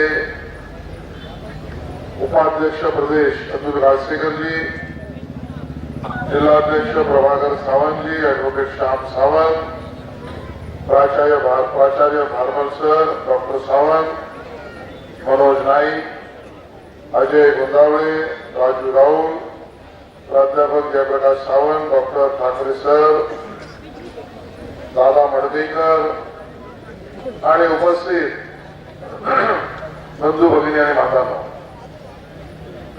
10 मिनिटं अजून विधी संकेत या दशावताराची बाकी असं मगाशी घोषणा झाली आणि त्यामुळे तुमचे चेहरे मी बघतोय, तुमचे चेहरे मला सांगतायत की तुमचं भाषण जरा कमी करा, आम्हाला थोडं दशावतार बघू द्या आणि तुमच्या हास्याने त्याच्यावर आता मुहूर्त होतो. पण राजकारणाचा जो गुण असतो आपलं बोलल्याशिवाय जात नाही, तो माझ्यामध्ये पण आहे. पण मी तुमची जास्त परीक्षा बघणार नाही. ही कल्पना आहे ना, मुळात ही कल्पना खूप महत्वाची आहे. तुम्ही सावंतवाडीतल्या नागरिकांना असं वाटत असेल गेली 3 वर्ष राज्य करताय किंवा पंचम देवान महाविद्यालय या पद्धतीच्या दशावताराचा लोककला महोत्सव करताय. पण मी तुम्हाला सगळ्यांना सांगायला आलेलो आहे ते 14 कोटी महाराष्ट्रातील नागरिकांच्या वतीने की तुम्ही सगळे सौभाग्यशाली आहात आणि अभिनंदनास पात्र आमचे लखमराजे भोसलेजी आहेत. तुम्ही सौभाग्यशाली का आहात? कारण महाराष्ट्र, आपला महाराष्ट्र साहित्य, कला, संस्कृतीने खर तर जगाला वेळ लावू शकतो इतक्या गोष्टी आपल्याकडे भरलेल्या आहेत आणि काही किलोमीटर गेल्यानंतर बदलत आहे. ज्या सावंतवाडीमध्ये आहे ते रत्नागिरीत गेल्यावर बदले, जे रत्नागिरीमध्ये आहे ते रायगडमध्ये गेल्यावर बदले. ही बदलणारी जी आमची कला आहे ती लोककला आहे. ती अतिशय विदर्भातल्या रामटे गडचिरोली पर्यंत आहे. या प्रत्येक कलेचं महत्व आहे. त्या लोककलेमध्ये असलेला त्या ठिकाणी नृत्य, नाट्य, वेशभूषा, रंगभूषा, संगीत, वाद्य, त्यातले संवाद वेग, बोलीभाषा याची विविधता आहे. मी तुम्हाला खात्रीने सांगतो जगाला हेवा वाटेल इतकं त्या ठिकाणी रत्न लोककलेमध्ये महाराष्ट्रात बसलेलं आहे. आणि त्यातलं माझ्या जिल्ह्यातलं दशावतार आहे. त्यातलं एक दशावतार. मग या दशावताराला पारंपरिक पद्धतीने आपल्याला म्हणणं मांडणे असेल की कुठल्याही लोककलेला जोपर्यंत राजाश्रय मिळत नाही तोपर्यंत ती लोककला जिवंत राहण्यामध्ये अडचणी निर्माण होतात. आनंद या गोष्टीचा आहे आणि लखमराजे भोसले यांचं अभिनंदन यासाठी आहे. या माझ्या जिल्ह्यातील, माझ्या महाराष्ट्रातील या लोककलेला राजाश्रय देण्याचं काम भोसले कुटुंबाने आणि राजघराण्याने केलं हे त्यासाठी महत्वाचं आहे. आणि मी तुम्हाला सांगतो मी महाराष्ट्राचा कोपरा कानाकोपरा ते सांगणार आहे की या ठिकाणी इतक्या मोठ्या प्रमाणात दशावतारासाठी माझी मंडळी जमा होता. तो आमचा गट या ठिकाणी ज्या वेळेला त्या भूमिकेत जातो त्यावेळेला त्या भूमिकेत इतका त्या ठिकाणी तल्लीन होतो की त्याच्या तल्लीनतेची अवस्था तीच आहे त्या नटाची त्यात असलेली आत्मिक भाव तोच आहे जो माझ्या वारकऱ्याचा विठोबाच्या चरणाशी आहे. तो भाव, ती तल्लीनता घेऊन तो काम करतोय. होय काहीतरी मिळताना रोजगार त्याला मिळत असेल पण तो त्याला दुय्यम आहे. त्याच्या वाडीमध्ये, त्याच्या गावामध्ये, त्याच्या तालुक्यामध्ये, त्याच्या ग्रामपंचायतीमध्ये त्या नटाला असलेलं स्थान हे कदाचित ऑपेरा हाऊस मध्ये काम करणाऱ्या नटाला ज्या ठिकाणी मिळतं एवढं स्थान लोकांच्या मनामध्ये, त्याच्या तालुक्यात, ग्रामपंचायतीत, जिल्ह्यामध्ये माझ्या या नटाला मिळत आहे. आणि म्हणून लोककला समृद्ध आहे. मी तुम्हाला लोककलेबद्दल सांगण्याची गरज नाही पण ही सगळी जी काही दशावतार आणि नाट्य या ठिकाणी होत आहे, विधी संकेत, नारायणी नमस्तुते, राखणदार, देवी चंद्रलाभा परमेश्वरी, विजयमणी, मुंबईचा मुंबादेवी, विधान घुबड संग्राम, जर बालेगीतला बघितलं ना केवळ मनोरंजनापुरतं नाही आहे. मनोरंजन तर आहेच, मनोरंजन त्याचा आत्मा आहे पण मनोरंजनाबरोबर लोककल्याण आणि लोकशिक्षण पण त्याच्याबरोबर आहे. आणि म्हणून आमच्या महाराष्ट्रात आणि आपल्या देशामध्ये धर्म नावाची व्यवस्था ही त्या ठिकाणी अंतर्भूत प्रथा परंपरेने आहे. धर्म म्हणजे मी पद्धती या अर्थाने म्हणत नाही, तो तर आहेच. धर्म म्हणजे व्यवस्था, कर्म, कर्तव्य, कार्य याच्याशी जोडलेला धर्म आहे. म्हणून आज या ठिकाणी लखमराजे भोसले आणि भोसले कुटुंबाने या लोककलेला जिवंत ठेवण्यासाठी जो राजाश्रय दिला तो राजधर्म आहे. तो राजधर्म आहे. कलाकाराचा कलाकार धर्म आहे. पित्याचा पिता धर्म आहे. पुत्राचा पुत्र धर्म आहे. पतीचा पती धर्म आहे. पत्नीचा पत्नी धर्म आहे. प्राचार्यांचा प्राचार्य धर्म आहे. विद्यार्थ्यांचा विद्यार्थी धर्म आहे. श्रोत्यांचा श्रोते धर्म आहे. या धर्माची मुहूर्तमेढ आणि त्याला जतन आणि संरक्षण करण्याचं अन्य स्थान कुठलं आहे तर ते मनोरंजनामध्ये ते स्थान या लोककलेमध्ये आहे. ते तुमच्या माझ्या दशावतारामध्ये आहे. जगण्याची मूल्य आहेत ज्याला आजकाल मराठीमध्ये व्हॅल्यूज म्हणतात, त्या व्हॅल्यूज त्याच्यामध्ये आहे. आणि म्हणून या महोत्सवाचं महत्व माझ्यासाठी अनन्यसाधारण आहे. आणि मला आनंद या गोष्टीचा वाटतो, अतुल काळेकर तुम्ही आणि प्रभाकर साहेब तुम्ही मी अजून सांस्कृतिक कार्यमंत्री झाल्यानंतर एकाही लोककला महोत्सवाचं उद्घाटन केलेलं नाही. पहिलं उद्घाटन केलंय तर या दशावताराचं, आणि दशावताराचं केल्याचा आनंद आहे.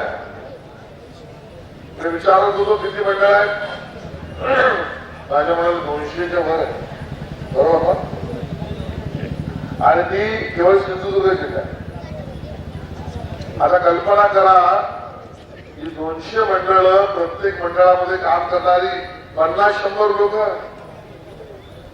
आणि माहिती तंत्रज्ञान पण माझ्याकडे काय केलं म्हणून सांगतो. आज मला तंत्रज्ञानाचा नवीन शोध लागला. उलटा माहीत आणि करणारी बाया, आणि ती काही सेकंदात. मी तुम्हाला सांगतो आजकाल जमाना यायचा आहे, आर्टिफिशियल इंटेलिजन्स आहे. तुमच्या स्वप्नात डोक्यात जे येईल ते तुमच्या मोबाईल मध्ये क्रिएट होऊ शकतं, पण एआय सुद्धा फेल होईल असं आमच्या कोकणातल्या या ठिकाणी असलेल्या या रंगगर्भीचं काम आहे हे मला वाटतं. त्यांनी एआयच्या विरोधात बोलत नाही, नंतर किती बातमी व्हायच्या, कारण उद्या जगातली भाषा ती. आणि माहिती तंत्रज्ञान मंत्री बोलले याच्या विरोधात, नाही तसं काही नाही. मला वाटतं नैसर्गिक उपजन गुण आहे. आणि म्हणून हा लोककला महोत्सव आमच्या लोककलेला समृद्ध करणारा आहे, पण त्यामध्ये नवनवीन पद्धतीने आंतरप्रेरणा निर्माण करणारा आहे, उद्योजक निर्माण करणारा आहे, उद्यमशीलता निर्माण करणारा आहे.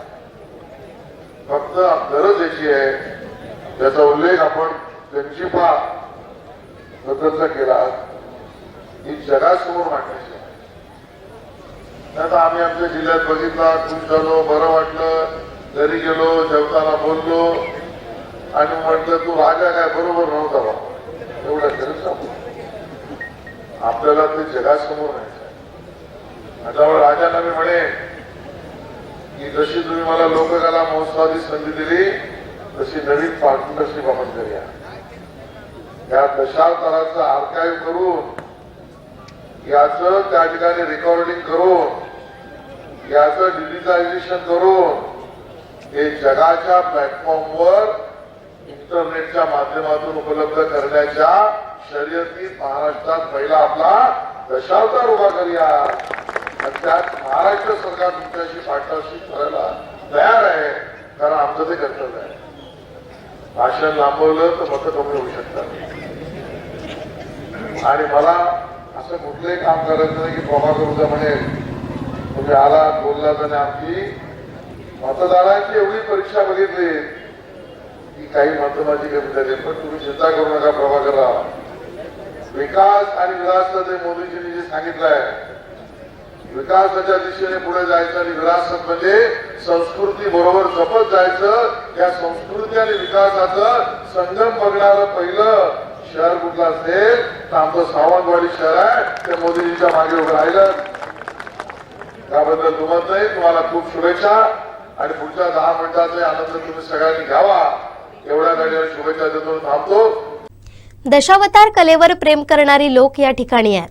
सांस्कृतिक मंत्री ॲडव्होकेट आशिष शेलार या महोत्सवास उपस्थित राहिले ही आनंदाची गोष्ट आहे. राजघराण्यानं नेहमीच कलाकार आणि कलावंतांना नेहमीच प्रोत्साहन दिल्याचे उद्गार युवराज लखमराजे भोसले यांनी काढलेत. तसेच गंजिफा कलेला कलादालन या ठिकाणी उभारणार असल्याचं सांगत जिल्ह्यातील कलावंतांसाठी आणि प्रशिक्षणासाठी कलादालनाची मागणी त्यांनी मंत्र्यांकडे केली आहे. आज इथं दशावतार महोत्सव राजवाड्यामध्ये होतोय आणि श्री पंचम केंद्रात महाविद्यालय आणि सावंतवाडी संस्थांच्या मार्गदर्शनाखाली होत आहे. तर आपले इन्फॉर्मेशन टेक्नॉलॉजी आणि सांस्कृतिक कार्यचे मंत्री श्री माननीय ॲडव्होकेट आशिष शेलारजी, आपले महाराष्ट्र प्रदेशचे उपाध्यक्ष अतुल कासेकरजी, आपले भाजपचे जिल्हाध्यक्ष प्रभाकरजी, सावंतवाडी संस्थानचे पुराणी साहेब, श्रद्धाराजे, भाजपचे वेगवेगळे पदाधिकारी उपस्थित व्यासपीठावर, आपले श्री पंचम खेमराज आणि मंडळाचे पदाधिकारी, इथले नाटक मंडळाचे लोक आणि समोर आज सगळे म्हणजे दशावतार नाटक बघायला आलेले आहेत, त्यांना सगळ्यांना नमस्कार. हे प्रयोग आम्ही मागचे 2 वर्षापासून करतोय.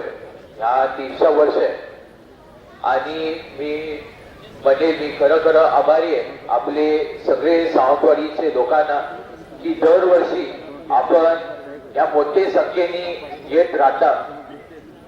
म्हणजे आम्ही जास्त ऍडव्हर्टायझिंग करत नाही, काय नाही करत, पण मला वाटतं आमच्या प्रेमासाठी नाही, पण मला वाटतं दशावतारच्या प्रेमासाठी तुम्ही 100% असतातच. तर तसंच मी म्हणेल की दरवर्षी राजघराणा आणि आपल्या दशावतारसाठी आपण येत राहावं. खरं म्हणजे की एक योग्य ठरलं की म्हणजे आपले माननीय मंत्री महोदय आज उपस्थित आहेत. खरं म्हणजे त्यांचा दौरा होतं आणि आजच आपलं म्हणजे उद्घाटनाचा कार्यक्रम होतं. तर खरं मी धन्यवाद आहे की आपण आपल्या वेळावेळामध्ये काढून इथं आज उपस्थित राहिला. हे म्हणजे खरंच आनंदाची गोष्ट आहे. इथं पहिल्यापासून राजवाड्याच्या परिसरात आणि राजशाही वेगळे कलाला दिलेले आहेत.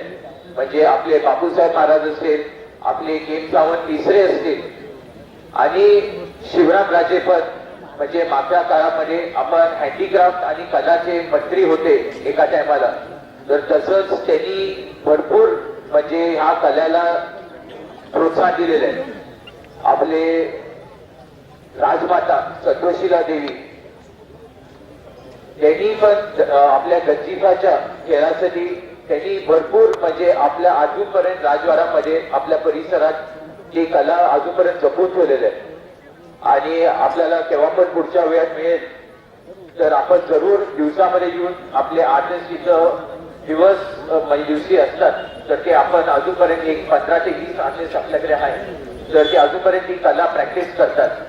आणि ह्याच वर्षी आपल्याला GI टॅग पण मिळाले त्याच्यासाठी.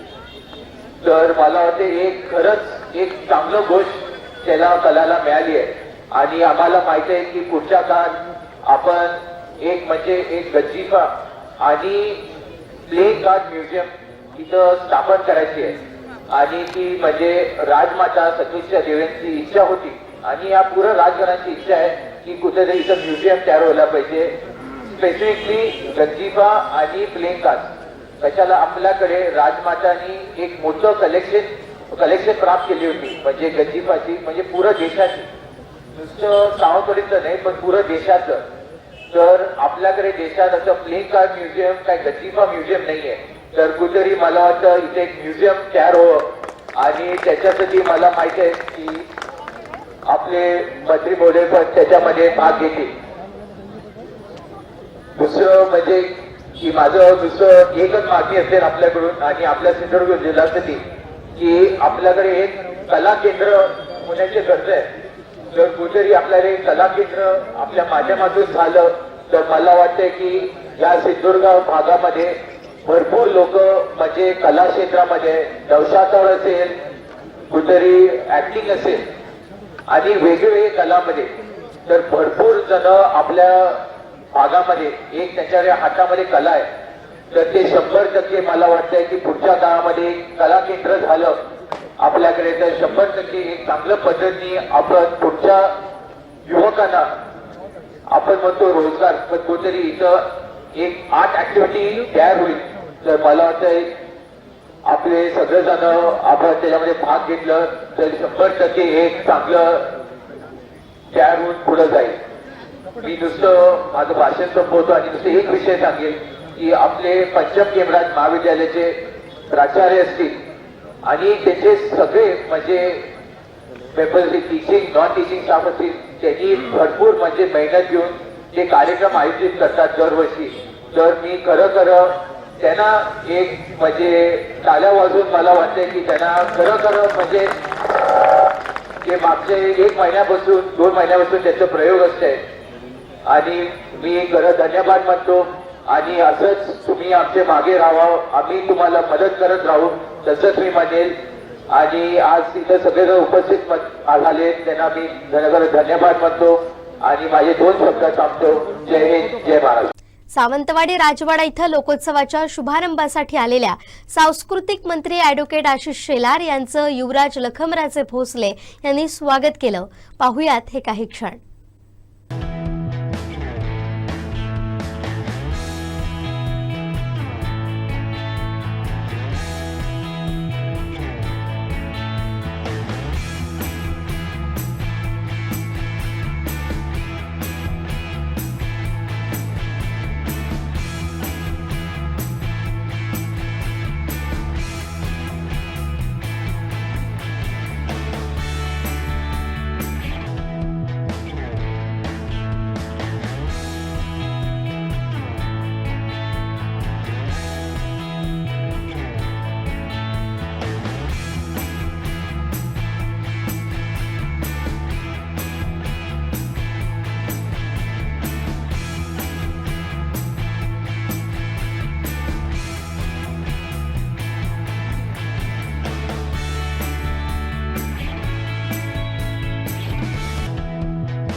दशावतार ही कला लोकांनी जपलेली कला आहे. दशावतार ही गर्वाची गोष्ट कोकणवासियांसाठी आहे. या कलेला आंतरराष्ट्रीय पातळीवर नेण्याचं एक स्वप्न आहे. दशावतार फक्त नाटक नसून त्यात आमच्या भावना आहेत असं मत युवराज्ञी श्रद्धाराजे भोसले यांनी व्यक्त केलं. सर्वांना माझा स्नेहपूर्वक नमस्कार. दशावतार ही कला 800 वर्ष जुनी आहे आणि जेव्हा युवराजांनी सांगितलं ही कला फक्त राजवाड्याने नाही पण आपले सावंतवाडीचे लोकांना जपून ठेवली आहे. दशावतार फक्त आमच्यासाठी एक मायथॉलॉजी नाही आहे पण हे आपल्यासाठी गर्वाची वस्तू आहे. दरवर्षी आपले दशावतारचे कलाकार वेगवेगळे परफॉर्मन्सेस घेऊन येते. आज राजवाड्यामध्ये हे 30 वर्ष आहे की आपण हे ऑर्गनाईज केलं आहे. SPK महाविद्यालय आणि युवराजनी हे केलं आहे कारण दशावतार ही कला इतकी सुंदर आहे की आमचा तेच प्रयत्न असणार की आम्ही त्यांना मोठा दर्जा देऊ शकू आणि आमचं हे स्वप्न आहे की आपण दशावतार कला इंटरनॅशनली घेऊन जाऊ शकणार. दशावतार आमच्यासाठी फक्त एक नाटक नाही पण हे इमोशन आहे. दरवर्षी मी बघते की आजी आजोबा त्यांच्या नातूंना घेऊन येते. आज दुनियामध्ये म्हणजे आपली टेक्नॉलॉजी इतकी पुढे झाली आहे, सगळे मुलं आपल्या मोबाईलमध्ये असते. पण दशावतार महोत्सव एक असा महोत्सव आहे की थोडा क्षण मिनिटोसाठी आपण विसरून जाते की आपला मोबाईल कुठे आहे आणि फक्त हे नाटकचा लाभ घेते. असंच एक प्रदर्शन आपण 26ला केलं आहे. मुंबईचे कलाकार येणार आहे आणि ते भरतनाट्यमचा नृत्य करणार आहे. हे भरतनाट्यमचं परफॉर्मन्स आपली नारी शक्तीला डेमॉन्स्ट्रेट करणार, सावंतवाडीची राणीचं काम दाखवणार आणि मी आपण सर्वांना आमंत्रित करते, प्लीज आपण 26ला पण या, हे कार्यक्रमाचा लाभ घ्या. आणि परत खूप खूप धन्यवाद STK महाविद्यालय दशावतार नाटकचे लोक आणि आपण सर्वांना. आज आपण आले आणि आमचा राजवाडा रोशन झाला. धन्यवाद. युवराज लखमराजे भोसल्यांनी लोककलेला राजाश्रय देण्याचा केलेला प्रयत्न कौतुकास्पद असल्याचे उद्गार भाजप प्रदेश उपाध्यक्ष अतुल काळसेकर यांनी काढलेत. लोकोत्सव शुभारंभ प्रसंगी ते बोलत होते. मी सर्वप्रथम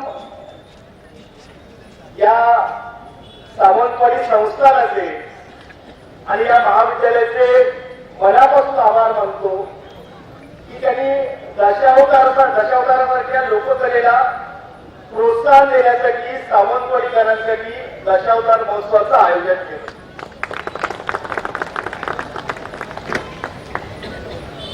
मला आठवतंय की दशावतार नाट्यप्रयोग ज्या ठिकाणी असेल तर त्या ठिकाणी अनेक कलाकारांची अशी जी सिंधुदुर्गात क्रिएट होती. म्हणजे मला माझा मित्र सुधीर आठवतोय, सुधीर कलिंगन. म्हणजे सुधीर जेव्हा अकाली गेला त्याला, जेव्हा मेकअपला बसायचा पेटी खोलून आणि ती पेटी खोल्यानंतर मेकअपला बसल्या नाटकाच्या प्रयोगाच्या आधी सुधीरला बघायला लोकांची गर्दी असायची. अनेक जण त्याच्या राजाच्या भूमिकेच्या प्रेमात पडलेले होते आणि नंतर तो सुपरस्टार होता. आणि खरोखर असे अनेक कलाकार या दशावताराने सिंधुदुर्ग जिल्ह्याला दिले आणि अशा कलेची जोपासना करण्याचं काम युवराजी तुम्ही करता. खरोखर खूप मोठं काम आहे. या राजघराण्याचा इतिहास असा आहे की या राजघराण्याने अनेक लोककलेला राजश्रय दिला आहे. म्हणजे ज्याचा उल्लेख गंजीफाचा उल्लेख केला आहे. स्वतः राजमातांनी ही कला डेव्हलप व्हावी आणि त्याचा प्रसार व्हावा म्हणून खूप प्रयत्न केले. म्हणजे परवाच्या दिवशी युवराजांच्या ऑफिसमध्ये मी बसलो होतो. विद्यार्थी परिषदेच्या अधिवेशनाच्या निमित्ताने तयारीसाठी आम्ही त्या ठिकाणी एकत्र आलो होतो. आणि अशी जी जेव्हा त्या ऑफिसच्या खिडकीचा आपला राजवाडा दिसतो, जवळजवळ 3 ते 4 मोठ्या बसेस त्या ठिकाणी आल्या आणि त्या बसेस मधला पर्यटक उतरले आणि ते पर्यटक या राजवाड्यामध्ये गेले. मी मगोंना मुद्दाम बोलवलं. मगोंना विचारलं की काय आहे, ते बोलले की गोव्यामधले जे विदेशी पर्यटक आहेत आणि डोमेस्टिक पर्यटक आहेत ते सिंधुदुर्गात आल्यानंतर आवर्जून सावंतवाडीच्या राजवाड्याला भेट देतात आणि त्या राजवाड्याला भेट देऊन हा जो गंजीफा प्रकार आहे त्याचा अभ्यास करतात. इंटरनॅशनल टुरिस्टमध्ये याचं खूप मोठं अट्रॅक्शन आहे आणि याचा पुरस्कार आणि याचा प्रसार या राजघराण्याने केलेला आहे.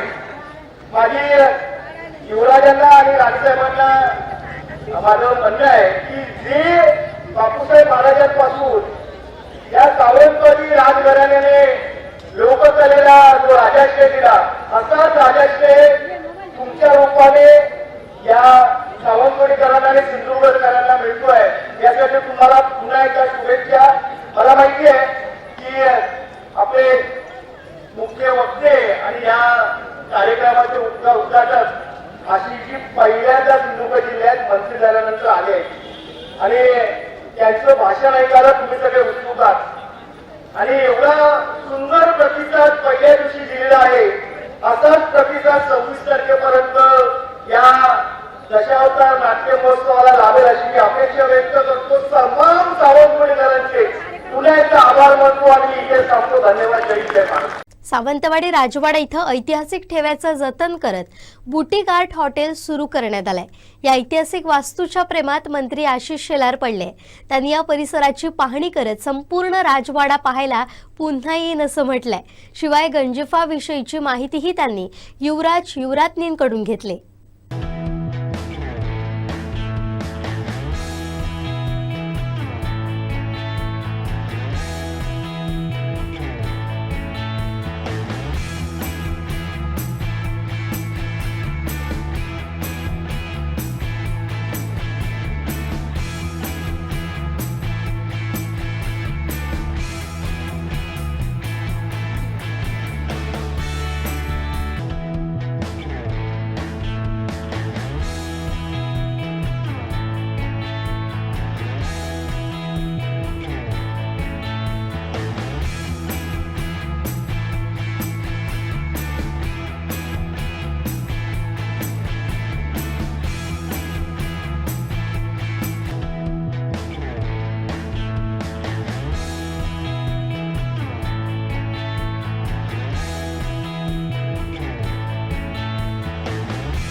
लोकोत्सव शुभारंभ प्रसंगी विधी संख्येत या नाट्यप्रयोगाचा आस्वाद सांस्कृतिक मंत्री आशिष शेलार यांनी घेतला।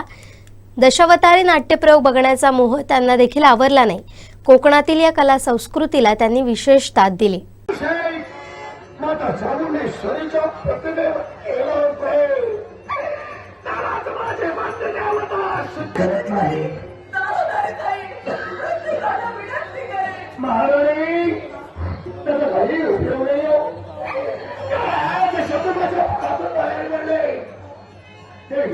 मुखातून शब्द बाहेर पडले काय माहिती का? ती पतिव्रता आहे, कोण माहितीये का? तिचं नाव तुला ऐकायचं आहे का? ऐक, ही वार्ता ऐक ना तू, ऐकायचंय का?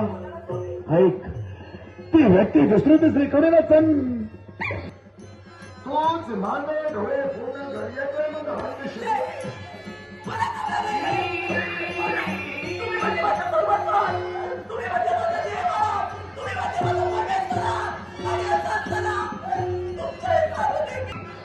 माझ्या प्रतापचा पाऊस मरेल ग। सावंतवाडी राजवाडा इथं युवराज लखमराजे भोसले यांच्या संकल्पनेतून दशावतार महोत्सवाचं आयोजन करण्यात आलंय। या शुभारंभ प्रसंगी राज्याचे सांस्कृतिक मंत्री ॲडव्होकेट आशिष शेलार आले होते। यावेळी दशावतार नाट्य मंडळाचा मी पुन्हा येईन या नाट्यप्रयोगाचा मथळा असलेलं पोस्टर अन समोर बसून प्रयोग बघणारे मंत्री शेलार यामुळे उपस्थितांना एक चर्चेचा विषय मिळाला।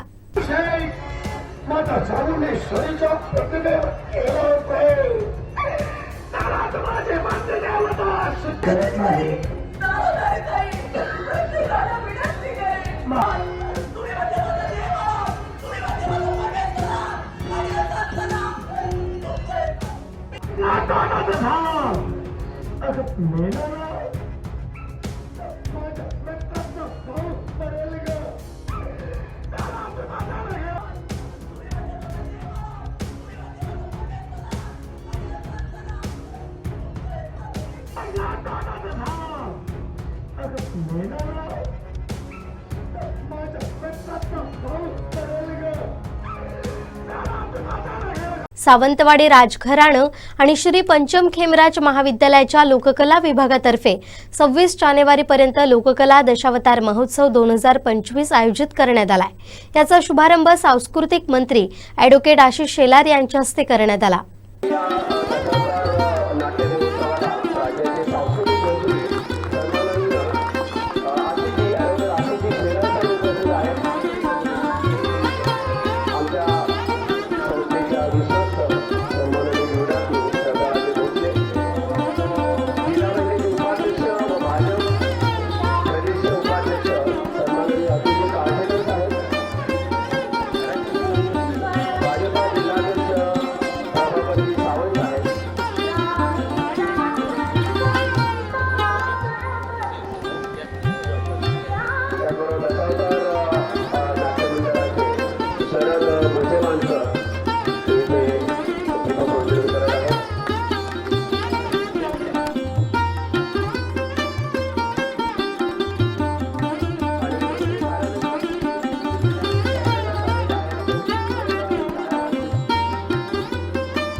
व्यासपीठावर भाजपा जिल्हाध्यक्ष प्रभाकर सावंत, युवराज लखमराजे भोसले, युवराज्ञी श्रद्धाराजे भोसले, जिल्हा बँक उपाध्यक्ष अतुल काळसेकर, माजी नगरसेवक मनोज नाईक, अजय गोंदावळे, राजू राऊळ, ॲडव्होकेट शामराव सावंत, डॉक्टर सतीश सावंत, प्राचार्य दिलीप फार्मर, भाई कलिंगड, शरद मोचेमाडकर, जयप्रकाश सावंत आदी उपस्थित होते। या निमित्तानं कलावंत कृष्णा देसाई यांचा विशेष सन्मान करण्यात आला। या निमित्ताने एका स्थानिक कलाकाराला प्रोत्साहन मिळत आहे। संपूर्ण राज्यामध्ये देवस्थान कार्यक्रमाचं सूत्रसंचालन प्राध्यापक गणेश मरगस यांनी तर आभार प्राध्यापक दिलीप तोडकर यांनी मानले। यावेळी माजी आरोग्य सभापती सुधीर आडेब्रेकर, राजू मसूरकर, दादा मडकईकर, साक्षी वंजारी, समीर वंजारी, देव्या सूर्याजी, प्रतीक बांदेकर आदींसह शेकडोंच्या संख्येनं नाट्यरसिक उपस्थित होते। मालवण नांदोस इथं राज्याचे मंत्री आशिष शेलार यांचा भव्य नागरी सत्कार करण्यात आला। मत्स्य आणि बंदर विकास मंत्री नितेश राणेंनी त्यांचा हा सन्मान केला।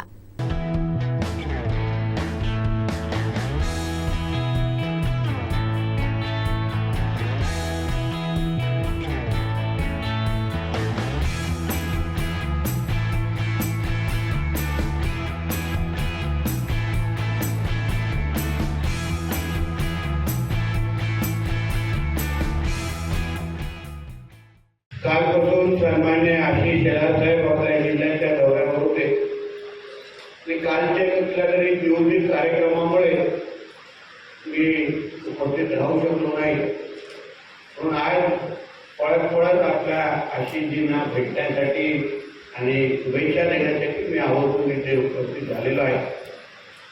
आशिष शेलार साहेब हे आपल्या पक्षाचे ज्येष्ठ नेते असले तरी आमचे विधिमंडळातले आणि पक्षातले मार्गदर्शक आहेत। आपल्या जिल्ह्याचे जे भूमिपुत्र आहेत आणि मुंबई भारतीय जनता पक्षाचे अध्यक्ष असले तरी आणि मुंबईच्या प्रत्येक घटनेवर त्यांचं लक्ष असलं तरी कोकणावर तेवढंच बारकाईने त्यांचं लक्ष असतं हे मी तुम्हाला आवर्जून इथे मी उल्लेख करतो। जेव्हा जेव्हा त्यांची भेट होते किंवा जेव्हा संवाद होतो आवर्जून कोकणामध्ये सिंधुदुर्गामध्ये काय चाललं आहे आणि काय करायला हवं या संदर्भात सातत्याने शेलार साहेब आम्हाला मार्गदर्शन करत असतात। म्हणजे एकंदरीत या जिल्ह्याच्या विकासासंदर्भात जे महत्त्वाच्या ज्या संकल्पना त्यांच्याही आहेत ते आमच्यासमोर सांगत असतात आणि मार्गदर्शन त्या संदर्भात करत असतात। आणि आता तर खऱ्या अर्थाने आपल्या सिंधुदुर्गासाठी कोकणासाठी सुवर्ण काळ आहे, कारण त्यांच्याकडे असलेलं जे खातं आहे ते आपल्या जिल्ह्याच्या विकासानिमित्त तेवढंच महत्त्वाचं आहे। कारण का जे सांस्कृतिक खातं आहे त्याच्या अंतर्गत येणारे आपले भजनी मंडळ आहेत। मी जेव्हा त्यांना पहिल्यांदा कॅबिनेटमध्ये मंत्रिपदाच्या नंतर भेटलो तेव्हा आमची त्याच्यामध्ये चर्चा झाली की आता ह्या त्यांच्या कारकिर्दीमध्ये भजनी क्षेत्राला जे राज्यश्रेय मिळवून द्यायचं आहे ते काम आमच्या आशिष शेलार साहेबांच्याच नेतृत्वात झालं पाहिजे हे त्यांनी आवर्जून त्याच्यामध्ये लक्ष घालायला सुरुवात केलेली आहे। तर म्हटलं तर भजनी मंडळाच्या शिष्टमंडळी आम्ही त्यांच्याकडे घेऊन जाणार आहोत, पण एकंदरीत कोकणाच्या मातीला ओळखणारा नेता, कोकणाच्या मातीच्या जाण असलेला मंत्री म्हणून आपल्याला जे हक्काचे शेलार साहेब आम्हाला इथे भेटलेले आहेत त्याचा पुरेपूर फायदा आम्ही त्यांच्या मागे लागून करून घेणार आहोत। मला विश्वास आहे की त्यांच्या ह्या कारकिर्दीमध्ये तसं मुंबईचा आणि महाराष्ट्राचा विकास ते नक्की करणार आहे, पण त्यापेक्षाही जास्त विकास आमच्या कोकणाच्या ह्या एकंदरीत त्या सगळ्यामध्ये त्यांचं मोठा योगदान असेल हे मी आवर्जून इथे मी उल्लेख करेन। ठीक आहे की पुन्हा एकदा एक जबाबदारी पक्षाने दिली, माननीय देवेंद्रजींनी माझ्यावर नितेशजींवर टाकली आहे। मी देवेंद्रजींचं मनापासून धन्यवाद देईन की खऱ्या अर्थाने सिंधुदुर्गाला योग्य त्या ठिकाणी स्थान या मंत्रिमंडळामध्ये अन्य कुठल्याही पक्षाने दिलं नाही। उभाटा सेनेचा तर सवालच नाही, काँग्रेस राष्ट्रवादीचं लेनदेन असेल, पण ते काम भारतीय जनता पार्टी आणि महायुतीने आणि देवेंद्रजींनी दिलं। आपण सगळ्यांच्या वतीने मी देवेंद्र फडणवीसांचं सुद्धा मनापासून त्या ठिकाणी धन्यवाद व्यक्त करतो। हा सगळा भाग आपल्या अतिशय कष्टाने सामान्य माणसाला सातत्याने मदत केली पाहिजे. कोणी आजारी असेल तर मदत कर, कोणाला औषधाला लागेल तर मदत कर, कोणाची शस्त्रक्रिया असेल तर मदत कर, कोणाच्या मुलाला शिक्षणाची मदत हवी असेल तर मदत कर, कोणाला त्या ठिकाणी नोकरी हवी असेल तर मदत कर. अशी सहाय्यभूत भूमिका ज्यांनी कायमस्वरूपी घेतली त्या जिल्ह्याचं खरं नेतृत्व येथील खासदार नारायणराव राणे साहेबांनी केलं. त्यांनाही मनापासून धन्यवाद देतो. आगामी मुंबई महापालिका निवडणुकीत उद्धव ठाकरेंचे दुकान बंद करणार असा इशारा मत्स्य व्यवसाय मंत्री नितेश राणेंनी दिलाय. मालवण नांदोस येथील राज्याचे मंत्री आशिष शेलार यांच्या नागरी सत्कार प्रसंगी नितेश राणे बोलत होते. आज शेलार साहेबांना त्या खांद्यावर फार मोठी जबाबदारी आहे. येणाऱ्या मुंबई महापालिकेची निवडणूक या आदरणीय शेलार साहेब आणि आदरणीय देवेंद्र फडणवीस साहेबांच्या नेतृत्वात आम्ही सगळेजण लढणार आहोत. आणि कधी नाही तर एकदाच त्या ठाकरेंचं दुकान या महापालिकेमध्ये शेलार साहेबांच्या नेतृत्वात आम्ही बंद करून टाकणार आहोत अशी तयारी आमच्या सगळ्यांची आहे. आणि म्हणून आता या पुढे प्रवास करत असताना या एप्रिलला कदाचित कोर्टाच्या निकालानंतर त्या निवडणुका लागू शकतात. आणि म्हणून सिंधुदुर्ग म्हणून कोकणातले नागरिक म्हणून आपण जास्तीत जास्त पाठिंबा आणि जास्तीत जास्त ताकद आपण मुंबईमध्ये शेलार साहेबांना कसे देऊ शकतो यावर आपण सगळ्या जणांनी विचार करायला. प्रभाकरजी याच्यामध्ये आपली जबाबदारी वाढली असल्यामुळे आपल्याला जो जसा आपण इकडच्या निवडणुकीमध्ये मुंबईचा मतदार इथे बोलून घेतो तसंच मुंबई महापालिकेच्या निवडणुकीमध्ये शेलार साहेबांना ताकद देण्यासाठी इकडला जो गावाचा व्यक्ती आहे त्याला मुंबईमध्ये पाठवून किमान शेवटचे 2-3 आठवडे तिथे राहून तिकडे आपल्या भारतीय जनता पक्षाला मतदान कसं होईल आणि येणारा महापौर हा भगवादारी आणि हिंदुत्वादी विचाराचा कसा बसेल, भारतीय जनता पक्ष आणि महायुतीचा कसा बसेल यावर आपण सगळ्यांनी योगदान देणं हे अतिशय गरजेचं आहे. म्हणून मी आज खरं त्यांचा घरगुती कार्यक्रम आहे पण मला त्यांना तोल भरल्याशिवाय त्यांना इथे मी जाऊ पण देऊ शकत नव्हतो पण आवर्जून त्यांचा आशीर्वाद घेण्यासाठी आलेलो आहे. माझ्या पूर्ण कारकिर्दीमध्ये शेलार साहेबांनी मला सातत्याने मार्गदर्शनच केले. उद्धव ठाकरेंनी मुंबई महापालिकेत सत्ता असताना कमिशन घेतलं, भ्रष्टाचार केला, तसेच उद्धवजींनी मातोश्री 2 भ्रष्टाचाराची गंगोत्री केली अशा कडवट शब्दात मंत्री आशिष शेलार यांनी ठाकरेंवर आरोप केलेत. पाहूयात. हो, मुंबईकरांना ठाकरे कुटुंब म्हणजे उद्धव ठाकरे, आदित्य ठाकरे यांच्यापासून मुक्ती हवी आहे. मुंबईकरांना त्याची गरज आहे. मुंबईकरांची ती चाहत आहे. कारण 25 वर्ष मित्रांनो आपले जवळचे कमिशनचे कंत्राटदार 5%, 10%, 10%, 5%, रस्ता आला 10%, दुसरं काय आलं 5%, 25 वर्ष कमिशन. आणि म्हणून भ्रष्टाचाराची गंगोत्रीच मुंबई महानगरपालिकेतल्या गेल्या काळातली भ्रष्टाचाराची गंगोत्री दुर्दैवाने हिंदू हृदय सम्राट बाळासाहेब ठाकरेजींनी ती मातोश्री पावनभूमी बनवली होती. पण त्यांच्या सुपुत्र उद्धव ठाकरे यांनी मातोश्री 2 ही भ्रष्टाचाराची गंगोत्री म्हणजे मातोश्री 2 ही केलेली आहे. मुंबई महापालिकेत ठाकरेंची शोलेतल्या असराणीसारखी अवस्था होईल. आधे इधर आधे उधर पीछे कोई नाही असं म्हणत मंत्री आशिष शेलार यांनी उद्धव ठाकरेंना टोला लगावलाय.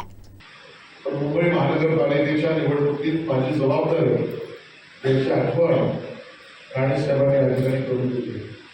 आणि हे खरं आहे, मला त्याच्यावरचं भाष्य करायचं नाहीये.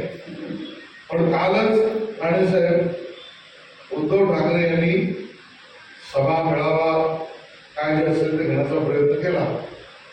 आणि मला काय ते बघताना आज मी वर्तमानपत्र बघितले आणि ते असं म्हणाले योग्य वेळी निर्णय एकटा लढण्याचा मी घेईन अशा स्वरूपाचं काहीतरी वाटतं. आता माझ्या मनाचा प्रश्न पडला, निर्णय योग्य वेळी एकटा लढण्याचा घेईन त्याचा अर्थ काय? आता पूर्वी त्यांच्याबरोबर असलेले 50 नगरसेवक त्यांना सोडून गेले, आमदार सोडून गेले, खासदार सोडून गेले, सरदार सोडून गेले, मग तरी एकटा लढण्याचा निर्णय एक वेळेला घेणं म्हणजे मला त्या ठिकाणी त्यांच्या वक्तव्याला बघून शोले सिनेमाला आता 100 वर्ष होत आहे, त्या शोले सिनेमामधला असराणी दिसला, आधे उधर आधे इधर, बाकी के पीछे पीछे कोई नाही. जी असराणी जेव्हा शोले झाली एकट्याची, तीच मुंबई महानगरपालिकेमध्ये उद्धव ठाकरे यांची एकटा म्हणजे एकटाच उभं राहण्याची लढत. आणि वर बंद नारायण शोलेतल्या असराणीसारखी उद्धवजींची स्थिती झाल्यानंतर सुद्धा मी आणि माझे कुटुंब म्हणजे त्याच्याही पलीकडे काही नाही. आणि मग उद्धवजी तुम्ही काल जे काही बोलला त्याचं उत्तर आम्ही सडक देऊ. सूर्यावर थुंकण्याचा प्रयत्न तुम्ही करता, अमित शहाजींवर तुम्ही टीका करण्याचा प्रयत्न करता, सूर्यावर थुंकण्याचा प्रयत्न करतो ती फरक त्याच्याच तोंडावर येते. हा निसर्गाचा नियम आहे. पण या ठिकाणी आज मी स्पष्ट सांगू इच्छितो, मला आनंद आहे, कारण नितेश राणेंनी म्हणाले की आपली जबाबदारी आहे. त्यांनी प्रभाकर सावंत, काळसेकर त्या सगळ्या मंडळींना सांगितलं की आपण त्या ठिकाणी कोकणी माणसाने सिंधुदुर्ग जिल्ह्यातील नागरिकांनी मुंबईत राहून हा त्या ठिकाणी प्रचाराचा विकासाचा नारळ फोडायचा आहे. काल परवापर्यंत माझा पूर्ण विश्वास होता, आता माझा विजयाचा विश्वास झालाय, कारण राणे साहेबांनी सुद्धा मुंबई प्रचाराची करायची ठरवलेली आहे आणि आम्हाला मुक्ती द्यायची आहे. हो, मुंबईकरांना ठाकरे कुटुंब म्हणजे उद्धव ठाकरे, आदित्य ठाकरे यांच्यापासून मुक्ती हवी आहे. मुंबईकरांना त्याची गरज आहे, मुंबईकरांची ती चाहत आहे. कारण 25 वर्ष मित्रांनो आपले जवळचे कट कमिशनचे कंत्राटदार 5%, 10%, 10%, 5%, रस्ता आला 10%, दुसरं काय आलं 5%, 25 वर्ष कट कमिशन. आणि म्हणून भ्रष्टाचाराची गंगोत्रीच मुंबई महानगरपालिकेतल्या गेल्या काळातली भ्रष्टाचाराची गंगोत्री दुर्दैवाने हिंदू हृदय सम्राट बाळासाहेब ठाकरेजींनी ती मातोश्री पावनभूमी बनवली होती. पण त्यांच्या सुपुत्र उद्धव ठाकरे यांनी मातोश्री 2 ही भ्रष्टाचाराची गंगोत्री म्हणजे मातोश्री 2 ही केलेली आहे. त्यापासून मुक्ती द्यायची आहे. आणि सिंधुदुर्ग जिल्ह्यातील कोणी माणूस आयुष्यात कोणाला घाबरलेला नाही. शेवटी ठळक घडामोडी पुन्हा एकदा. तिलारी कालव्याला पुन्हा भगदाड. निलेश राणेंनी केला गेम, कुडाळचा नगराध्यक्ष चेंज. आणि भोंगे वाजताना दिसले तर कडक कारवाई होणार, कोर्टाच्या निर्णयानंतर मंत्री नितेश राणेंचा इशारा. बातमीपत्रात वेळ झाली इथेच थांबण्याची. पाहत रहा कोकणचं नंबर 1 महा चॅनल कोकण सार लाईव्ह. धन्यवाद.